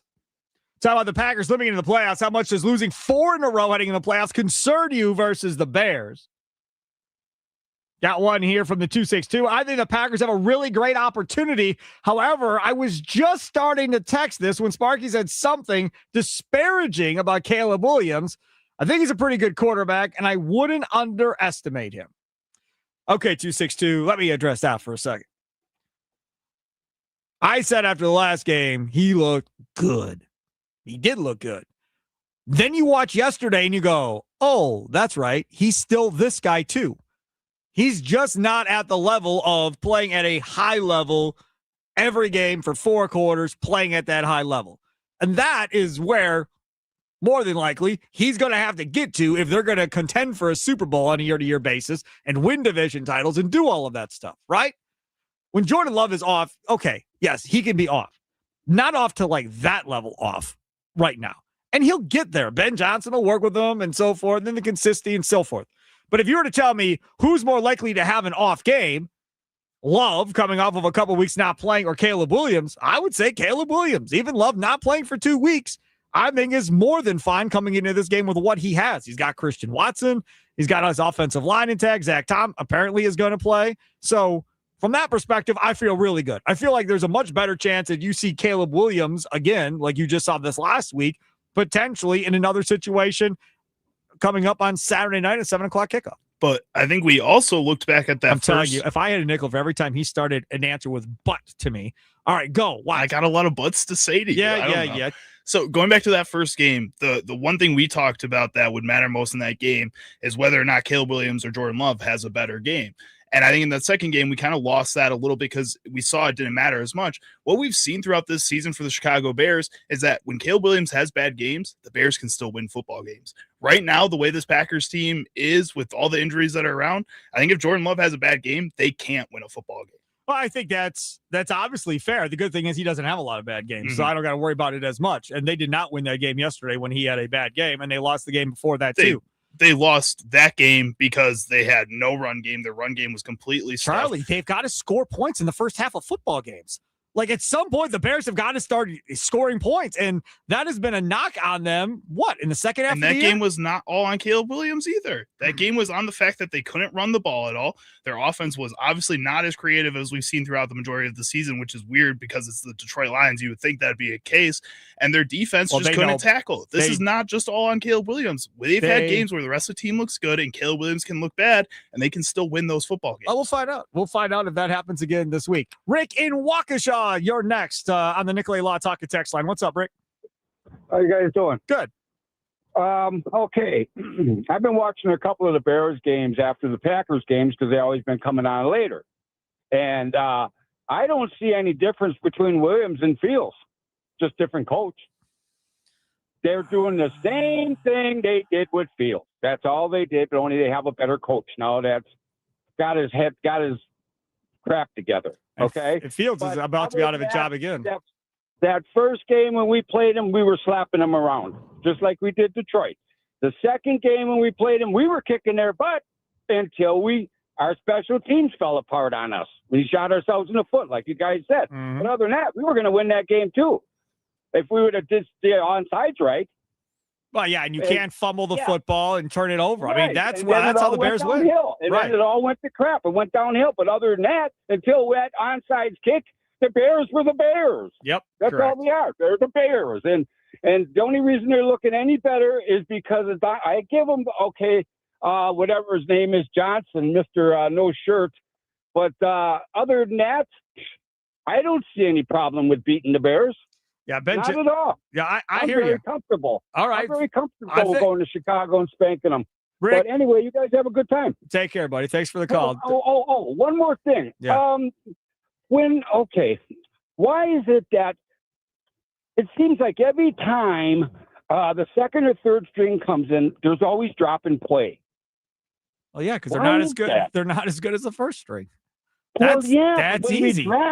I know, but when we draft, why are we always drafting for the future? When everybody drafts for now, it seems like everybody that we play against that made draft picks oh, they're doing so great. Yes. And our guys are sitting on the, they're sitting on the practice squad. So why is that? That's a Thompson, and I think Goody's trying to do the same thing as Thompson. Rick, Thompson always got. Rick, I gotta let you go, but don't turn your radio up now, and I'm going to give you some numbers here. Hold on, turn your radio up, and I want to give you some numbers, because this whole idea of the Packers draft picks don't play, I think is a little wrong overall. If you look at their draft selection in their history here, 2025, this draft, Matthew Golden, okay, doesn't play a ton, fine. Anthony Belton has been playing in the second half of the season a ton. Savion Williams was getting more run than Matthew Golden was at one point this year. Now he's hurt. Baron Sorrell looked like a stud there, but again, didn't get a lot of run this year because they were deep on the defensive line. Oliver had a torn hamstring or whatever, so he was out all year with injury. Brinson had run this year. And then Micah Robinson and John Williams, no. The previous draft, Jordan Morgan has played quite a bit. Adrian Cooper plays pretty much every down. Javon Bullard plays pretty much every down. We won't talk about the player we don't talk about on the show. Tyron Hopper maybe doesn't get as much run as you would hope for on defense, but if they're moving on from the Quay Walker decision, then he all of a sudden is going to be on the field, because then it's going to have to be Hopper, Cooper, and McDuffie going forward if that's the decision that they decide to go with. Evan Williams obviously is a starter. Monk has been a depth piece. Oladapo you saw yesterday as well.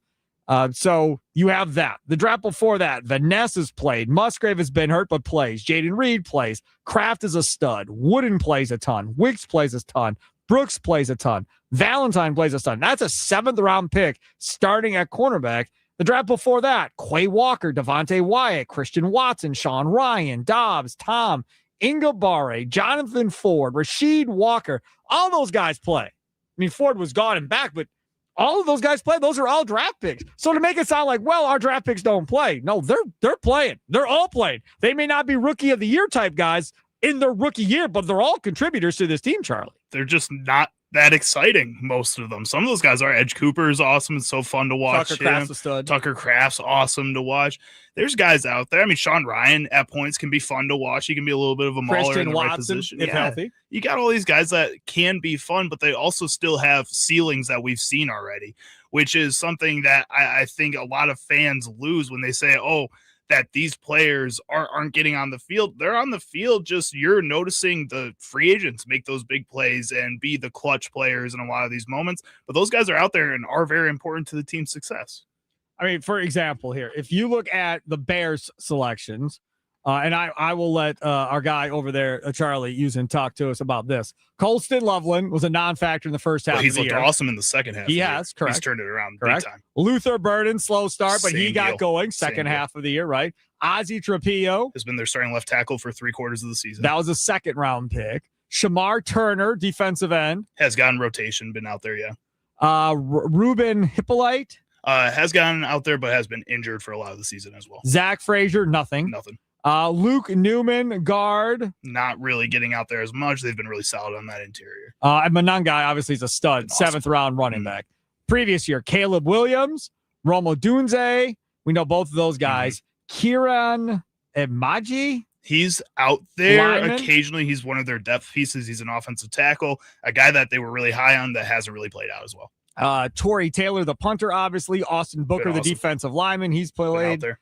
I'll go back one more year. Darnell Wright, the offensive lineman. Been really good at right tackle for them for the past 3 seasons. Dexter, the defensive lineman. Been out there as their starting defensive tackle for the past 3 seasons. Tyreek Stevenson. He's the one that I like talking to the crowd. Second cornerback, but been pretty awesome for his tenure so far. Zach Pickens on the defensive line. He was in that rotation, has kind of fallen out of that. Rashawn Johnson at running back. Also was really good his rookie year, has not picked up that same role since. Tyler Scott, wide receiver. Barely seen him at all. Noah Sewell, he just got hurt, didn't he? Yep, he was a big piece of the team this year, though. Terrell Smith, defensive back. Same deal. Last season, he was a bigger piece of the team. Kendall Williamson, safety. Not really seen him at all. If you go back to that 2022 draft, 1, 2, 3, 4, 5 guys in their 22 draft aren't even in the NFL anymore.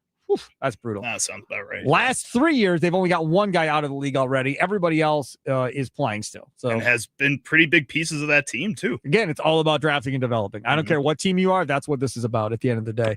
KJ, West Allis, you're next on the Nicolay Law Talk and Text line. What's up, KJ? Hey, good afternoon, Sparky. Thanks for taking my call. You bet. Happy New Year Happy to New you Year. and Charlie and all the listeners out there. I'm not as concerned, Sparky, about the 4 losses in a row. I am, however, concerned about the Packers' running game. Is Josh Jacobs going to be healthy enough to carry that running game throughout 4 quarters for the Packers? Don't know. If they become one-dimensional, then they're going to have a problem. I'm not. They could have a problem going against the Bears' defense. So that's going to be a big thing for me to watch that. We don't really know whether or not the rest that Jacobs got is going to be enough for him to stay on the field. Hopefully it will be. But that running, they can't be one-dimensional, Sparky. If Jordan Love's back there, 2 or 3 plays every possession, then it could be a big problem for them. The big thing, I think, just is you've got to get push on the offensive line at the end of the day. Like, you've got to move people. I don't care if it's only the right side that moves people. If it's only Belton and Tom moving people backwards, somebody has got to get pushed. You cannot have your offensive line get pushed back into Jordan Love or pushed back into Josh Jacobs on a regular basis. You have got to have some momentum going the other way. Thanks for the call, KJ. I agree with you. Getting the running game going obviously helps. I don't think, though, you have to run for like 150 yards in order to win this game. If you average, 3.5, 4 yards a carry, that's more than good enough. The other part about this is don't give up on it, right? And I know a lot of Packer fans would love for them to give up on it because I always hear, my God, why are they running the ball so much? Throw the ball. I never hear Packer fans go, why did they throw the ball so much? That never happens.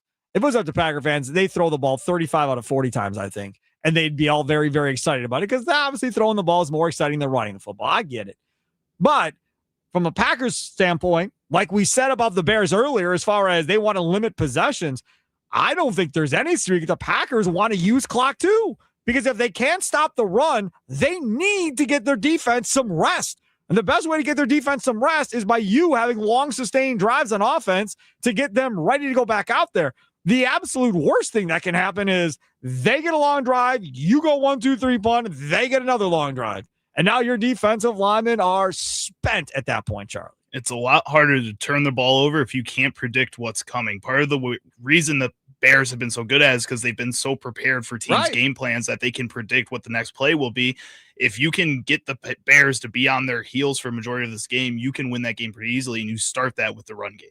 920 Packers on Arizona. What a joke. Should be on network TV.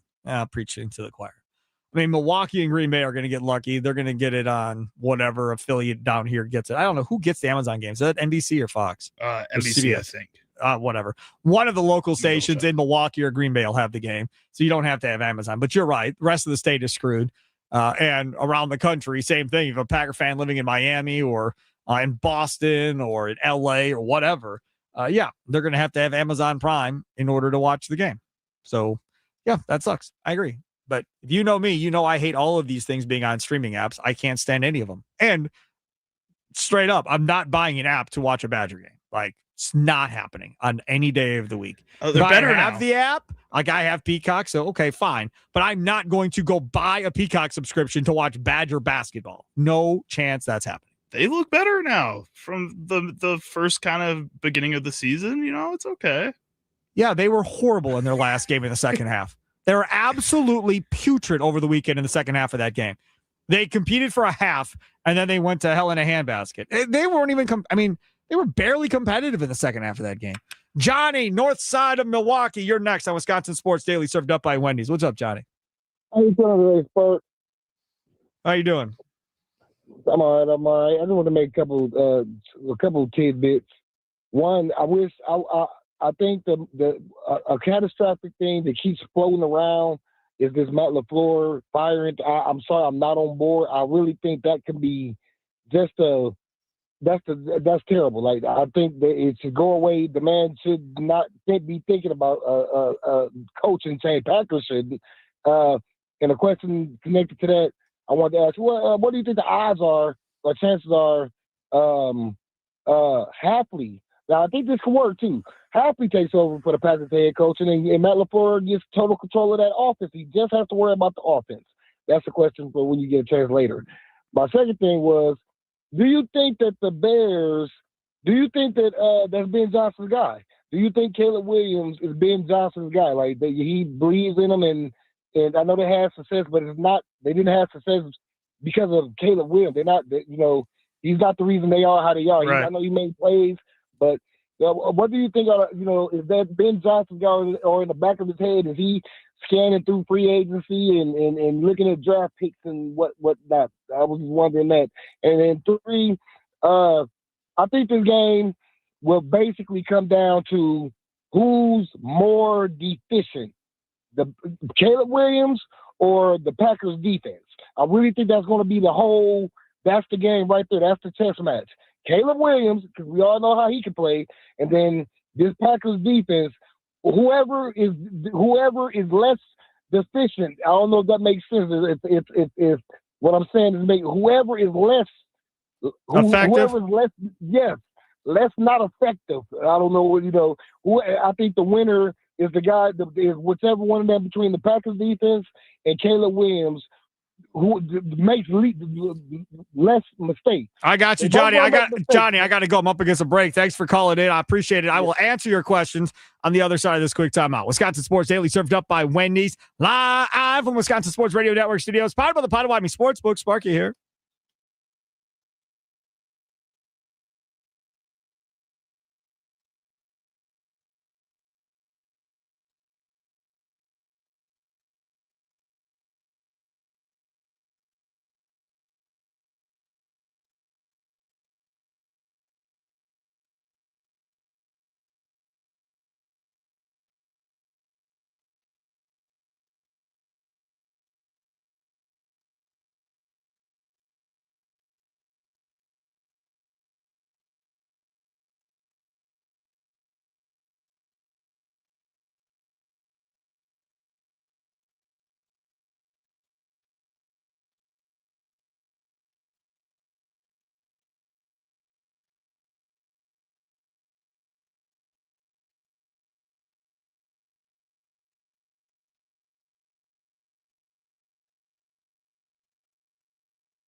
First and goal. Grossmer from the 5.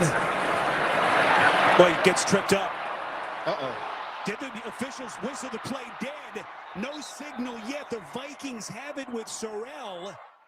What's the call here?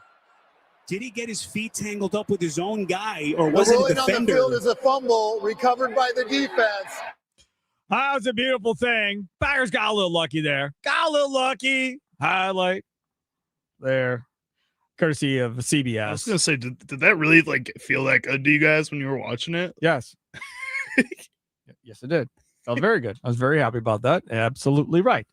Bears fan Charlie over there. Packer fan Sparky over here. It's Wisconsin Sports Daily, served up by Wendy's. We only have a minute or so left. I want to answer some of Giants' questions. I would say there is 0% chance that Jeff Hafley's head coach and Matt LaFleur stays on his offensive coordinator. No chance. That's not happening in any way, shape, or form at this point. I think the other thing, too, as far as who plays worse between the quarterback and the Packers defense, Caleb Williams versus Packers defense, I think to the degree that's true, but I think it's more about the Bears running game more than it is about, say, Caleb Williams. The Bears running game is going to be probably why the Packers were going to lose this game. They get going, and they're going for 4 quarters, big problems. If they can keep them in check for at least 3 of the 4 quarters, then you have every opportunity probably to win the game. And you have to win the turnover battle. So Wisconsin Sports Daily, served up by Wendy's, live from the Wisconsin Sports Radio Network studios, powered by the Potawatomi Sportsbook. Sparky with you. Up next, our Green and Gold update, brought to you by the Potawatomi Sportsbook. Punter Dan Whelan had some interesting thoughts. We'll see if you agree. Up next.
Some shows talk about one team.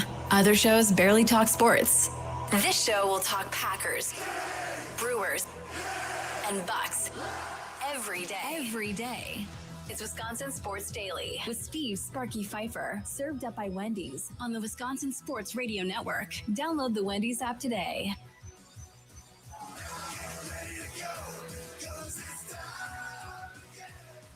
It is that time again. Third and final hour is upon us here on the Green and Gold Monday. Thanks for listening to the Wisconsin Sports Radio Network today, whether you be listening to the game in Wausau or Duluth and Superior, or maybe the Flamethrower 99.7 FM, WNFL, Green Bay, Appleton, in northern parts of Milwaukee, I think, all the way up to like Mequon and stuff. I think you can get that thing. So 99.7 FM, WNFL. And of course, in Milwaukee, southeastern Wisconsin, 1250 AM and 105.7 FM, The Fan.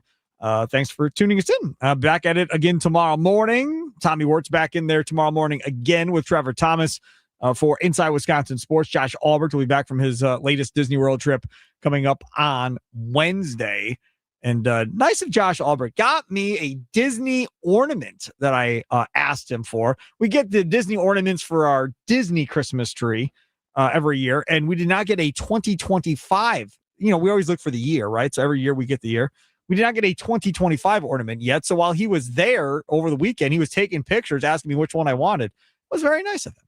They were probably on sale. I mean, he was going after the holiday and everything. I mean, the price did not appear to be on sale. The price did not appear to be on sale. I don't think anything's on sale at Disney. It was like $40 for an ornament or something like that. So definitely did not appear to be on sale. That's an expensive treat. It wasn't like a 50% off ornament. If there were ones, he did not send me those. So either way, very happy that Josh was able to do that. All right, it's 4:00, which means we always do this. It's time for your Green and Gold update on Wisconsin Sports Daily, powered by the Potawatomi Sportsbook on the Wisconsin Sports Radio Network with Steve Sparky Pfeiffer. Hey, man, that Potawatomi Sportsbook, that's where you want to go to watch all your favorite games, right? The FCS championship game tonight, Illinois State playing in that one. Maybe there's some Illinois State grads listening. Playing tonight. Maybe you go over there, put some money down on the FCS championship game. Got the NBA obviously going, hockey going, got more college football playoff games coming up this week. Another slate of NFL games coming up Saturday, Sunday, and Monday playoff games. Check out the Potawatomi Sportsbook, 2,000 square foot screen, up to 30 different sporting events at one time they can show you. It's amazing. It's so good. 2 levels. At second level, you can rent out. I'm not sure of the cost, but I know you can rent it out for business luncheons or dinners or parties or whatever the case may be. Overlooks the main floor. You're like eye to eye with that gigantic big screen TV. It's amazing. Potawatomi Sportsbook Kitchen, outstanding food there as well. All day brunch, homemade desserts and pastries, burgers, wings, wraps, salads, you name it, they've got it. The Potawatomi Sportsbook Kitchen. I always say to reserve your seat ahead of time at the Potawatomi Sportsbook. Go to Potawatomi.com.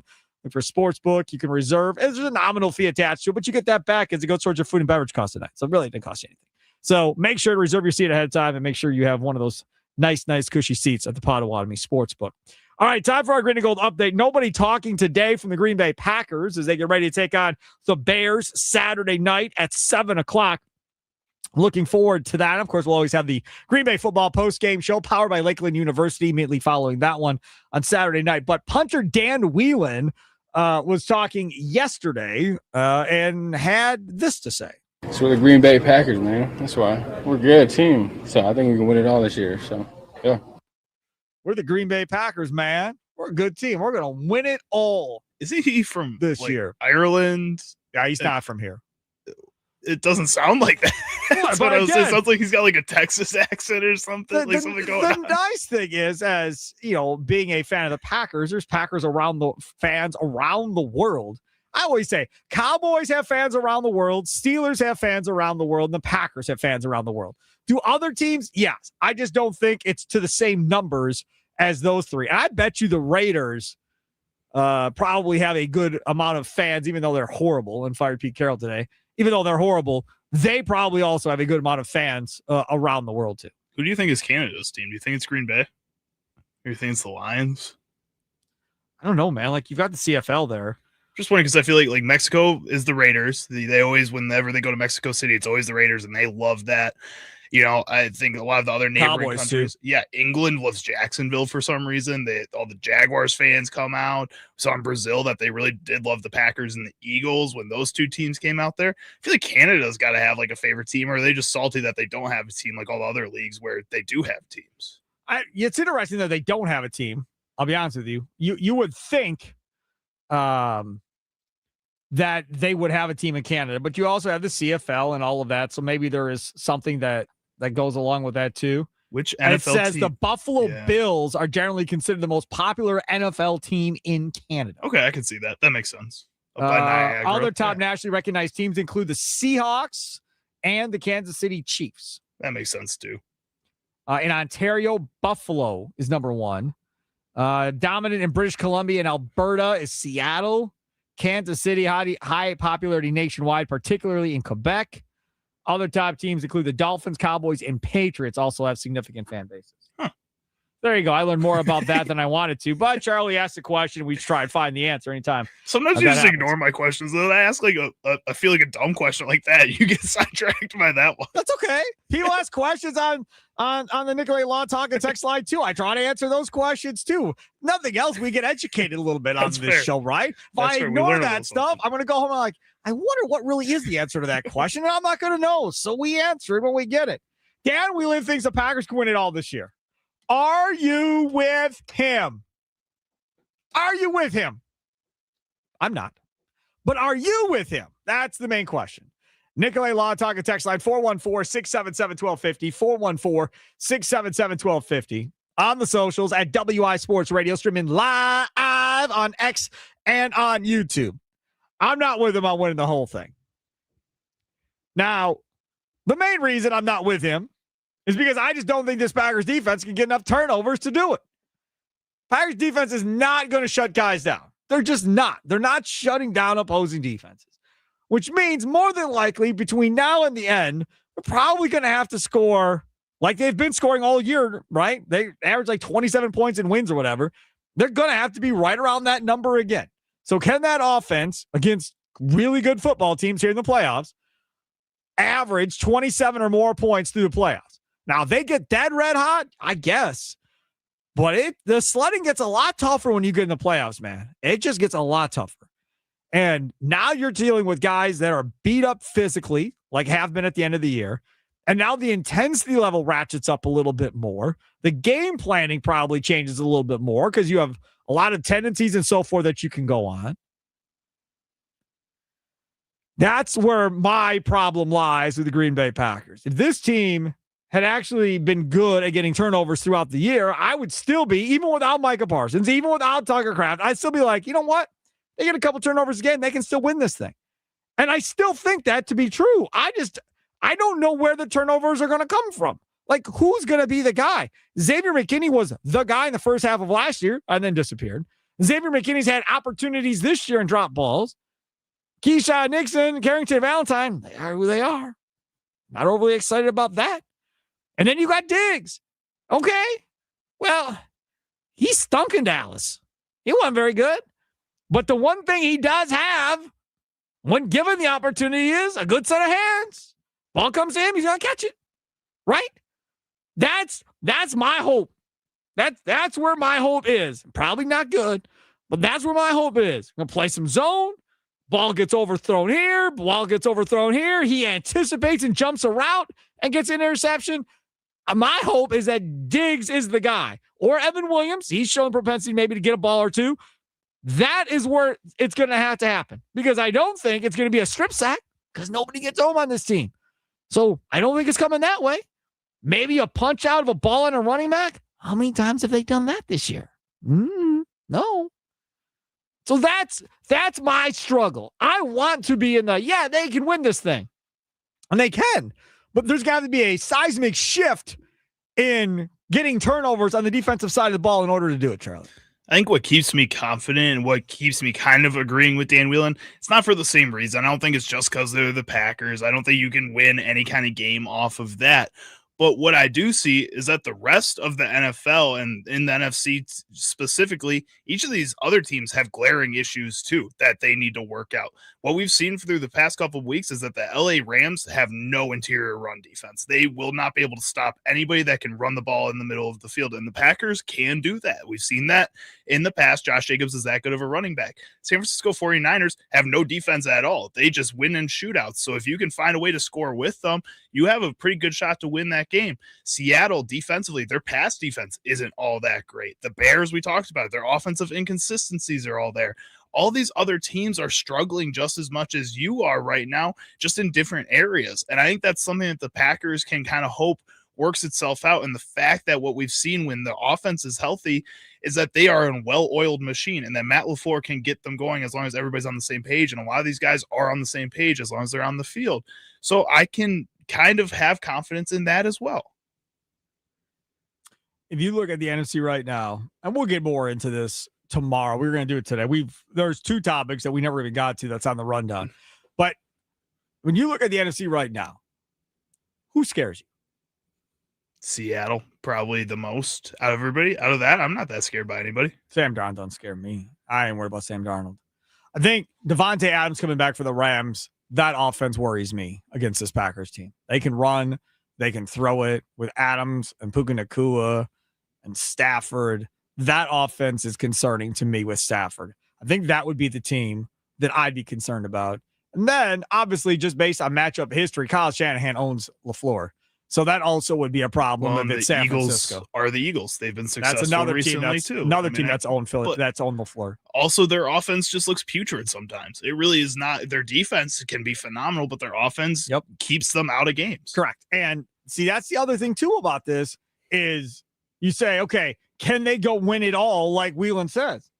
Well, I talk about turnover differential, but then when you start talking about teams, Shanahan's own LaFleur, the Eagles, Sirianni, his own LaFleur as well. So those are two big problems. And then you've got McVay in that offense with Devontae Adams against his former team. That's concerning. I mean, that's three teams where you're like, ugh, I don't really want to deal with that, right? I mean, you feel okay if it's Carolina. It's not going to be. But you feel okay if it's Carolina. I don't get overly concerned about Seattle at this point because, again, I think the Packers offense can score on anybody. And then the Bears, I don't worry about the Bears because those have been two close games. Anything potentially could happen in either one of these games. I will say this. I don't think that either team will blow out the other team on Saturday. I think this is going to be close. Regardless of who wins, I think it'll be within 10 points at the end of the day. I think, again, both these coaches are going to have to be in their bags to win this game, and it's going to keep the game close because of that. Totally agree with you on that. That is your Green and Gold update. Brought to you by the Potawatomi Sports Book. Did you say that you think they can win it all? I do. I do think they can. Yeah. Okay. Very good. Charlie Hughes and C. Sparky Pfeiffer with you. Coming up next, we're going to get to Charlie's Sounds of the Day. I cannot wait to see what he has lined up today. There was a big championship won in the state of Wisconsin over the weekend. We'll see if it made it into Charlie's Sounds of the Day. Up next, Wisconsin Sports Daily, served up by Wendy's, live from Wisconsin Sports Radio Network studios, powered by the Potawatomi Sportsbook. Sparky here.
It's Wisconsin Sports Daily, served up by Wendy. See Sparky Fiber with you. Charlie Usen over there, other side. Got to get to our Charlie Sounds of the Day, brought to you by Prize Picks. Whether you're starting a new routine or making player picks for the first time, trying something new can be hard. But in life and on Prize Picks, it always feels good to be right. With high-pressure playoff matchups every weekend and elite hoops action almost every night, the action never stops. And Prize Picks lets you take control. Prize Picks is simple, right? It's daily fantasy, more or less on 2 or more player stat projections, and away you go. On Prize Picks, how you play is up to you. If you want flexibility, like this show does, because we don't win when we don't have it, you can choose Flex Play, where you can get paid even if one of your picks misses. And if you want the biggest payouts, go for the Power Play. You realize I have not hit a single Power Play when I've tried it? Never? Not one time.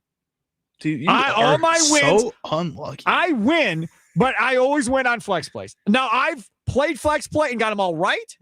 But every time I've said, I'm going to get them, I go Power Play. Nah, I get one wrong. I'm like, see, if I play Flex Play, I usually tell you which one it's going to be, and you just ignore me and go do your own thing. Yeah. Sound like it. If you want the biggest payouts, go for the Power Play. No matter your play, Prize Picks is a great way to put your takes to the test. Download the Prize Picks app today. Use code SPARKY to get $50 in lineups after you play your first $5 lineup. That is code SPARKY, SPARKY, to get $50 in lineups after you play your first $5 lineup. Prize Picks, it's good to be right. Must be present in certain states. Visit prizepicks.com for details. Again, you put $5 in. They give you $50. If you play $5 lineups, which is a common play, you get 11 lineups for $5. For $5, you get 11 cracks to win more than $5. Why wouldn't you download the Prize Picks app and just see what happens? And use code SPARKY, SPARKY. Makes all the sense in the world. So do it today, and you'll be very happy that you did. No question. What sound clips will Chicago Charlie pick today for Sparky? Will Sparky become enraged? Will laughter ensue? It's time for Charlie's Sound of the Day. It's Wisconsin Sports Daily, served up by Wendy's on the Wisconsin Sports Radio Network. All right, normally we do this at 3:40, but we got sidetracked like we did all afternoon for the most part on different topics. So Charlie, using top 3 sound clips from around the world of sports. You got a weekend we're coming off of, so I'm sure you have plenty. What do we got? I do have plenty. I got some for tomorrow. I already saved, ready to go. But first up, we're going to head over to what you teased before the break there. UW River Falls, who has not been in the college football playoffs since 1989, has gone out there and defeated one of the greatest college football teams of all time in North Central, who's been on a crazy run, including last year's national championship. This is the final call from that game. The Tarnation Tavern in Johnny's Bar. The party has started because the Falcons are headed back to River Falls as national champions.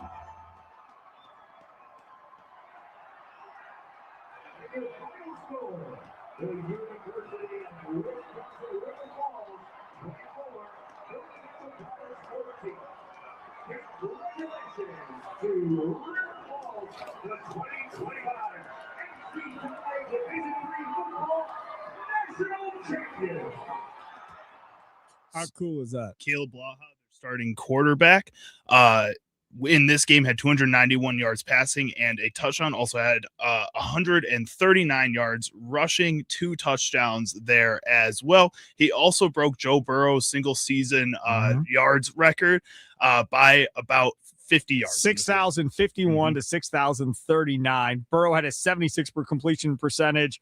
Blaha 68%, 41 touchdowns for Blaha, 60 for Burrow, 10 interceptions, 6 for Burrow. I don't want to knock Blaha, but Burrow was doing it at Division I LSU and still put up much bigger numbers. But again, very, very impressive by Blaha on the job that he did. When he has his kids, he can brag all the time. How about the coach? Okay, you said 1989. UW River Falls had 20 straight years of losing seasons. That ended in 2021. Matt Walker, now in year 15 as head coach, won 3 games total in his first 3 seasons. Think a Badger coach survives that?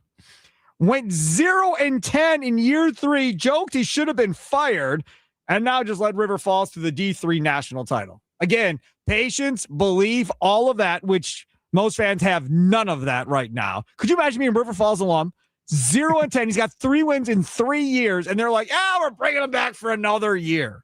And it pays off. I mean, it took another 12 years, but it pays off, and they win a national championship. That's unbelievable. So, as some of you guys may know, I played football at Elmhurst University, D3 school as well. We were not very good, but we started playing UW River Falls every 2 years. You have a contract with the WEAC to play one of their teams, and they were the worst team in the WEAC in 2020, so they matched 2019. So they matched up with us. Yeah, 2021, of course, the first year that they're good, we have to play them, and then the next year they're even better, and they just keep getting better from that point on. It was like, of course, we have to be the fire starter. They're just a bunch of farm guys then, and now look at them, national championships. You were really saying the one dude was really good. Yeah, it was insane. So he was a freshman my second season playing against them. If we head over there, Jack Olson, when I played him his freshman year, he was a guy that was kind of rotating in and out, but you could just sense as a freshman he was going to come out and have that type of impact. And again, statistically he wasn't there, but when you were playing up against him, it's like, this guy at 18 years old should not be as strong as he is, as lanky as he is, have such a sense of the ball as he is. And then you saw it in this national championship game, his senior year, after being a 4-year starter, gets the crucial interception as a defensive end at the end of the game. Just crazy. Deflected it up into the air and then got the pick. Awesome. 6'3", 257 from Prescott, Wisconsin. Mm-hmm. And all of these guys that are on their team, most of them are from up north Wisconsin, that border of Minnesota. It's really cool. Like, they're all from that area, and they all just love playing for that team. How about this cat? Trent Cherry from Wimmamama? I don't know. Florida. Exactly. From Florida. You imagine that culture shock going from Florida up there? We had kids coming to Elmhurst, which is right outside Chicago, from Florida, and they hated it immediately. Imagine going to River Falls, Wisconsin. And it's beautiful. Don't get me wrong, but it's got to be a culture shock coming from Florida. Here's another one. This dude, Daniel Stokes, senior, hometown, National City, California. There you go. Pretty cool. Ooh. Yeah, buddy. I'll say this. Like I always talk about with the Packers, if they win a Super Bowl, or if the Brewers will ever win a World Series in our lifetime, or the Bucks that were on the or on the NBA championship team, they will be able to make money in Wisconsin for the rest of their lives, doing autograph signings and so forth forever. Those kids on that football team will have free meals probably for the rest of their life up by River Falls. 100%. Guaranteed every time. Oh, I bet they got a great diner up there, man. Yeah. Oh, I should have gone there and won a national championship. You'd have been free diner food. Would have been in a better position than you were at Elmhurst, that's for sure. All right, cut number 2. Next up, I referenced this earlier in the show, Steve Smith put out his rookie receiver grades at the end of the season. He and his co-host on the 89 show, James Palmer, dove into those grades and discussed Matthew Golden's season this year and why they are not as concerned as other people are. When I watched him in college, he knows how to get open and still knows how to get open at this level. Just doesn't get the ball thrown his way, and that's not his fault. Total receiving snaps, 207. And only targeted 33 times. When he does get targeted, 72.7%, he's going to come down with the catch. Pretty good. Great. Defensive player of the year, Patrick Surtain. Talked to him after the game in the locker room. Hey, what'd you think of Matthew Golden, man? So I'll tell you this, he can win at the top of the route. He can separate at the top of the route. Yep. But he said the same thing. He's going to be good, man. Yeah. That's what he said. Like, I can see it. He is going to be good. There you go. I don't know what more you need to hear. I mean, he's going to be good. Like I said, there is obviously reasons why LaFleur isn't giving him his opportunities. But I don't know what it is. Playbook, route running. Those are just a couple of things normally of why guys don't play their first year. Those are just 2 that I can come up with right off the bat. And that can be on the offensive side of the ball or on the defensive side of the ball. So could be something completely different than that. Don't know. But I would bet money. I'm not going to because I just don't have any money to bet with right now. But I would bet money that this dude, Matthew Golden, will probably be in the most improved player category next year in the National Football League if he's healthy. I can see that. You've seen guys like George Pickens who more openly had those kinds of issues with the route running, with the playbook, with his attitude in Pittsburgh. And that rookie season, a lot of people kind of gave up on him too. That second year he came out, proved that he can be a star in this league if he puts his mind to it. And then now this year with Dallas moving into that position as a true bona fide number 2 receiver, he's exploded. He's been awesome. So maybe Matthew Golden has more of that trajectory than the guys we've been talking about. Kadarius Toney, Kevin White, those guys. No question. All right, third clip. And last up here, we're going to hear Myles Garrett get the record-breaking sack on Joe Burrow. Absolute crap. Burrow slid for him. I mean, everybody gets on far for sliding for Strahan. Burrow pretty much did the same thing. It counts in the record. I know. Don't bother me, man. Zach Taylor didn't like Bengals head coach, didn't like how the refs handled the situation by stopping the game in order to celebrate Myles Garrett. First down. Burrow, he's under pressure. He's sacked. And there it is. A record that has stood nearly a quarter of a century has a new leader as 30-year-old Myles Garrett records his NFL record 23rd sack of the year, passing Michael Strahan and T.J. Watt on the all-time list. There's 5 minutes left in our season. We're playing for our lives here. And I was never told that we're going to stop the game. And in a critical moment like that, and the refs just said that they made a decision that they were going to stop the game. And they said they tried to do it as quickly as possible. I didn't feel that. We didn't sub. We're trying to be on the ball and go and play with tempo. And the umpire just held the ball so that we couldn't do anything. And I'm yelling at Joe, get on the ball. We didn't sub. We're going. And then we couldn't play. And so, again, trying to get an answer was not easy. They just said that they made a decision as a crew to stop the game when that happened. I guess it didn't matter when it happened. It just, they were going to stop the game and let it happen. And you weren't informed of that? No, I was never informed of that. They didn't say one word. We meet with them in the 90-minute meeting before the game. They never said one word about that. Okay. So first of all, I don't know what exactly is going to be accomplished by you doing that in the public. But regardless, does he have a reason to be mad? Sure. Is that the time to be complaining about it? Probably not. Go on a podcast in the offseason. Complain about it there. We don't need to do it. Don't. This isn't some record that gets broken every year and it's not a big deal and quit overplaying it. Like, that's pretty significant, right? That's a pretty significant deal that he did. And I understand. Oh, well, I was trying to score points and we were in the hurry up and blah, blah, blah, blah, blah. Fine. The referees clearly screwed up. I agree with him. That should have been a conversation that should have been had prior to the game. Even if it was just on the field, even if it wasn't the 90 minutes prior thing or whatever, or that should have been a National Football League thing. To be honest with you, the NFL should have just started emailing teams that they were playing for the last 3 or 4 weeks of, hey, if he gets it, we're stopping the game.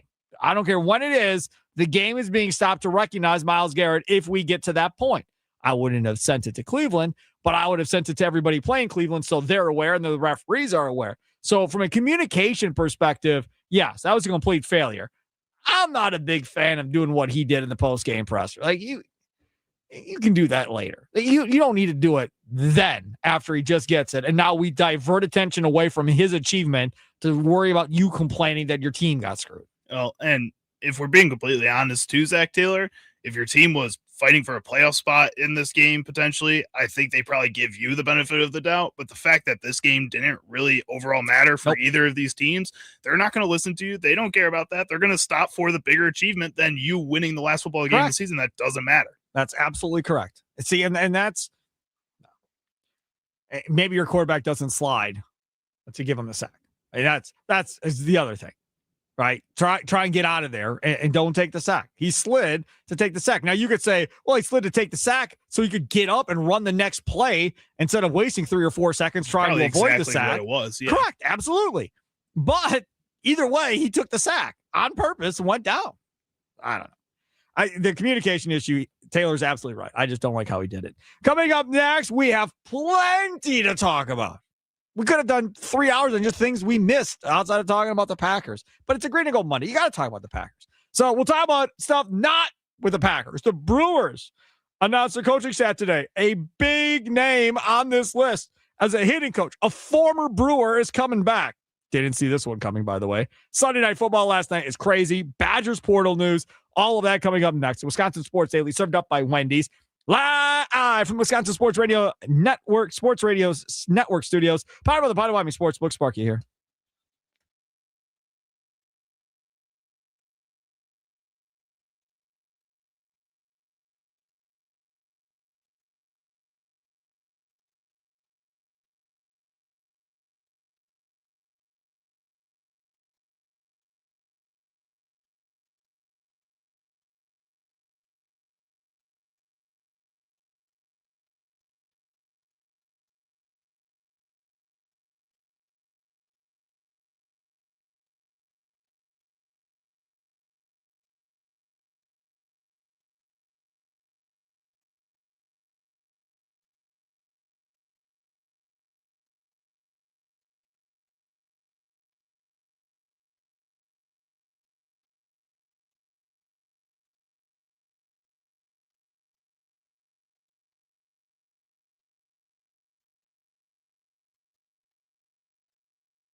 Welcome back. Wisconsin Sports Daily, served up by Wendy's. Make sure to check out the Potawatomi Sportsbook.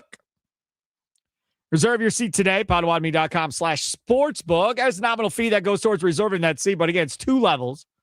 All kinds of different variations of seats, right? They got like these big recliner-looking seats. They got tabletops, gigantic booths. I mean, like you can fit probably like 8 people into one of their booths. They're so big. So you can reserve your seat ahead of time for a nominal fee that goes towards your food and beverage costs at night.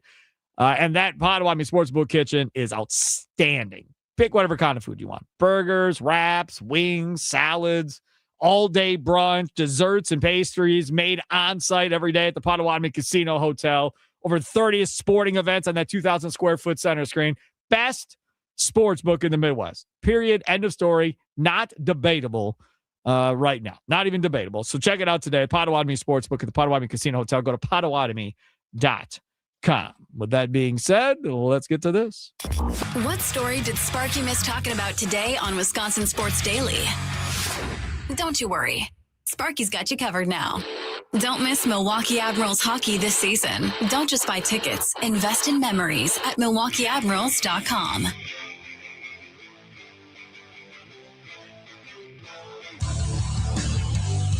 We had surgery on Tuesday, 2nd and 8. Rogers putting it up top, and it's brought in by Thielen at the 11-yard line. 28 to Adam Thielen. Aaron Rodgers was unconscious in the 4th quarter of that football game last night. And even though he was unconscious during the 4th quarter of that game last night, it came down to Tyler Loop of the Baltimore Ravens. And I was sitting at home. First of all, he hit that pass to put him in that territory. Isaiah Likely went up and snared a pass from Lamar Jackson. That was amazing. And it's like, holy cow, there go the Steelers. It's over. I was like, now he's just got to make it. That was a kiss of death. So up comes Tyler Loop, and this happened. Tyler Loop from 44. Snap good. Holding. The kick is no good. It is wide right. And the Steelers are the champions of the North. Put into words just the thin line between if they make that kick, season's over, comes to a screeching halt, and missing that kick and the winner going on. You know how it is. If my aunt had male parts, she'd be my uncle. All right. Thanks. Mike Tomlin's amazing. I saw that last night. Mike Tomlin, Pittsburgh Steelers head coach, highlights courtesy of NBC. I love Tirico, by the way, play-by-play guy. I will simply say what I saw on Twitter today. Jacob Orley, Packer Report, tweeted out, that's it. Now I'm really mad. The Packers never won a game on a missed kick by an opposing team during Aaron Rodgers' entire career, we don't think. I don't think that ever happened, not even one time. I don't think they won a game with him standing on the sidelines waiting for the other team to miss a field goal, and then they ran on and win. Like, that is crazy town. And then you get Rodgers into the playoffs. Tomlin, who people want to run out quickly in Pittsburgh, now he gets into the playoffs. And then you get Monday night now against the Texans as well in response to that. That defense is tough for the Texans. That's not going to be an easy game. But oh boy, watch Rodgers pull some type of shocker and beat the Texans now. Goodness gracious. It's a veteran team with guys that have been there versus a younger team with not a lot of guys that have been there and done that. So this is a shot for them to use that experience and maybe upset the Texans a little bit. Yeah, maybe. And maybe that's exactly what ends up happening at the end of the day. But I was completely stunned by what I saw in that game. And again, Rodgers didn't look like Rodgers necessarily in the first half. They were having all kinds of problems. But Rodgers in the fourth quarter, 11 of 14, 133 yards, a touchdown, and 130.1 passer rating in the fourth quarter of that game. I mean, that's vintage, man. That looked good. That looked like a guy that was just going out there and wanted to win games. And I will also tell you something else that occurred. Rodgers' helmet malfunctioned, and he couldn't hear the sidelines and lost his mind. I couldn't hear anything. In that situation, you can, because of the personnel we had on the field, we had big personnel on the field. I mean, Spence was in the game. There's not a whole lot of plays we can get to, that I can just call kind of off the cuff. We did it on the one, and I was thinking, this is way too important. We're down by 4 points. We need a touchdown here. Who cares about the timeouts at this point? I couldn't believe, though, when we got the replacement helmet that one didn't work either. I mean, poor Derek, who's the absolute best, handling the helmets on the sideline. We're trying to figure it out. But, we got to a good call in that third down play we've been working on. Kenny ran it in. Mason had a really nice block. And then, thankfully, we didn't need really the helmet on the last drive, but it was kind of back to normal a little bit. He was screaming his head off at the sidelines. Like, seriously screaming his head off. They were burning timeouts left and right. People were making fun of him on X. Good thing they got a veteran play caller out there to be able to work through any type of communication issues where Rodgers could just call the plays himself and be like, can't hear you, and just go run the offense that you want to run. Why he didn't decide to do that, I still don't understand. Well, he's still he kind of ended up doing that a little bit at some point there. It's crazy that they went through 2 helmets and not even the second one. Right. Worked. And he's like, oh, I feel bad for the poor guy on the sideline that's working on him. Dude, I feel like you probably didn't feel that bad during the game. Did you tell him you felt that bad for him during the game? Because I'm going to assume you probably said some pretty mean things to him during the game. No doubt. I guess. No doubt about it. Other things that we missed, brought to you by the Milwaukee Admirals. Todd Rosiak, Brewers beat writer for the Journal-Sentinel. Brewers president of baseball operations Matt Arnold says the organization has been in contact with all its players currently in Venezuela and that they're all safe. Kurt Hogue wrote a great piece on that. Yesterday morning. It was really, really well done. And, obviously with the bombing in Venezuela and everything else, people are like freaking out like, oh my God, we've got several players playing over there in that Venezuelan baseball league. Hopefully everybody is okay. You don't want to see anybody, hurt or lose their life regardless if they're a baseball player or not. Here's another one for you. Fun fact, playoff teams that lose the last regular season game in the NFL finale are 22-5 in home playoff openers since 2011. All right. That's good for the Brewers or for the Packers. That's pretty good news for them. I mean, I don't really ever put too much faith in that type of stuff. I feel like those are just kind of coincidences more than actual real correlation. I've got more. James Palmer on Twitter. If you're debating if your starting quarterback should have played in week 18 or rested, last season, 4 quarterbacks rested in week 18. All 4 won their first playoff game. You obviously can still debate that, and you will, and that's cool. Did all of those 4 other quarterbacks, were they all because of injury? What was the reasoning for? He does not say in the tweet. No, because that's curious too. Like, I feel like the Packers are probably in a pretty different situation than maybe those 4 quarterbacks last year. I'll go look up and see who those 4 quarterbacks are. But I feel like right now what we're seeing is more, it was necessity for the Packers to rest him, not a choice, which maybe those other quarterbacks were probably choices. He could have played. He was cleared. He could have played. He was the backup quarterback in that game. He was suited up with helmet on that whole game. He wasn't. If he didn't clear concussion protocol, Malik Willis would have had him in the backup quarterback, or God forbid, Desmond Ridder. Thank God that didn't happen. I wish it would. Here's another one. This is from Packers history. Saturday night's matchup with the Bears will mark just the 5th time that the Packers have a Saturday wildcard game. I'm not going to go through all the scores. The Packers are 4-1 in Saturday night playoff games. Saturday wildcard games. 4-1. The only loss to the Falcons, we all remember that one in 2002 when they lost 27-7. So that's a good one as well. The Packers' schedule is out as far as who they're going to play next year. It's not going to be easy, folks. Bears have the toughest schedule based on this year's records.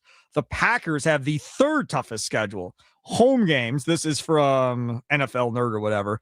Bears, Lions, Vikings at home. Okay, obviously division. Falcons, should be fine. Panthers, Cowboys, Micah and the Cowboys at Lambeau. That'll be good. Bills, Dolphins, Texans. On the road, division games, Saints, Buccaneers, Rams, Patriots, and Jets. I mean, if you look at that, Buccaneers, Rams, Patriots, those 3 road games will all be tough. Right? Mm-hmm. Yeah. Unless Baker Mayfield gets hurt, which those 3 games are all going to be tough. Even then might still be tough. Teams coming in to Lambeau, you have to figure Buffalo will be tough because it's Josh Allen. And if the Texans defense is right, they're going to be tough. And then you have no idea about Carolina and Dallas. And I have no thought of Miami and Atlanta being good. Yeah, I'm not really confident in either of those teams, but also we saw the Colts start off pretty hot this season before all the injuries took place there. I mean, nobody expected them to be that good. The Bears are the number 2 seed in the NFC, and nobody expected them to be that good, so anything can happen. That's true. That is very, very true. All right, so now some Brewers news that I want to get to as well. The Brewers emailed out their staff that is going to be this year for the Brewers coaching staff. Now, where to start? Jason Lane, no longer the third base coach. They created a position for him. He has been named offense and strategy coordinator. Sure, sounds good.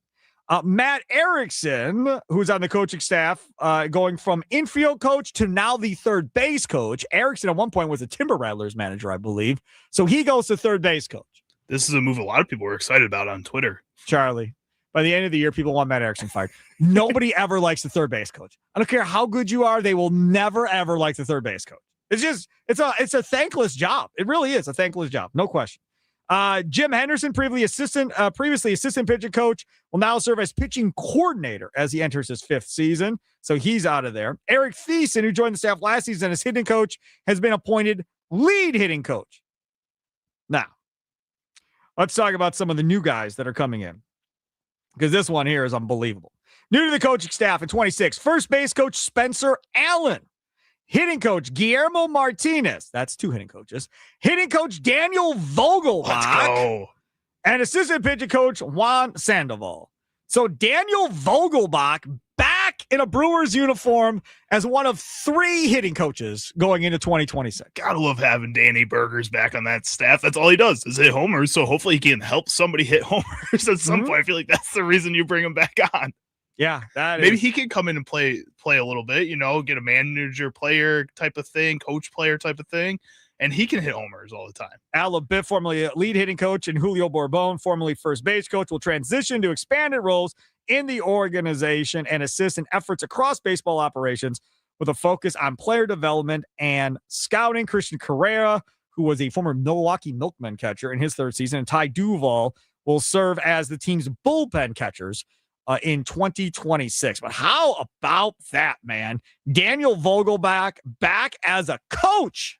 You think they make a shirt for an assistant hitting coach? I feel like that's something people would want still. I don't know, but I want Rowdy Tellez back next. I mean, if they're taking Vogelbach, I want Rowdy Tellez when he's done. He's not done playing, but when he's done, I would like him. Get G-Man Choi on the staff too. Like all the best first basemen that were all out here, man. G-Man Choi was definitely not one of the best first basemen. I love you, Charlie, but G-Man Choi was not that guy. He was fun and he was a bigger guy. That's part of the reason I like him. Badgers football portal news. Lots to get to there. We'll run down somebody tomorrow. Probably reach out to like John McNamara. Maybe get him on. Talk about all these different players that the Badgers have been bringing in here. They get the quarterback from Old Dominion. I'll be honest, not impressed. Not really impressed. Ran for 1,000 yards. Great. Threw for a couple thousand yards. That's great. You go back and look. First game against Indiana, threw 3 picks in that game. Both losses in the middle of the season. James Madison and Marshall, I think, back-to-back weeks, threw 2 picks in both of those games. Had like 10 interceptions on the year. I don't know, man. Like, I'm not going to sit here and tell you I watched Old Dominion football because I absolutely did not. But to me, the main thing that has to happen, that has not happened in the Luke Fickell era, can he stay healthy the entire season? And you're telling me that he likes to run and be mobile and he's a dual threat. And the offensive coordinator is like, yay, that's what I want. Well, based on what we've had prior, I'm not quite sure the luck plays into his favor. I would love to see him stay healthy for an entire season and see what this team looks like with a healthy quarterback that they planned on playing, actually playing for an entire season. Fickell has not had it happen once yet. On all social media platforms I've seen, everybody that's posted this, all the comments are flooded with, can't wait till he gets hurt week 2. Oh, that's so awesome. And the Badgers have 2 of the top 10 recruits and Abu Kama as well. Well, nope, they're both going to get hurt. That's what everybody thinks. Everybody's so down. That's because history says he's going to get hurt. The reason why I wouldn't go to Wisconsin if I was him. But I'm sure the money was really, really good. I mean, he went there on his first visit and did not leave. All of these guys that they got, there was a first visit, they didn't leave. Here's a little tip. If they leave, you're not getting them. That's usually how it goes. Charlie using over there, Steve Sparky Pfeiffer over here. We'll have more into that tomorrow, the Badgers portal acquisitions. It's Wisconsin Sports Daily, served up by Wendy's, live from Wisconsin Sports Radio Network studios, powered by the Potawatomi Sportsbook. Up next, Wisconsin Sports wrap up with Tommy Wirtz. Have a good night, Wisconsin. Toodles.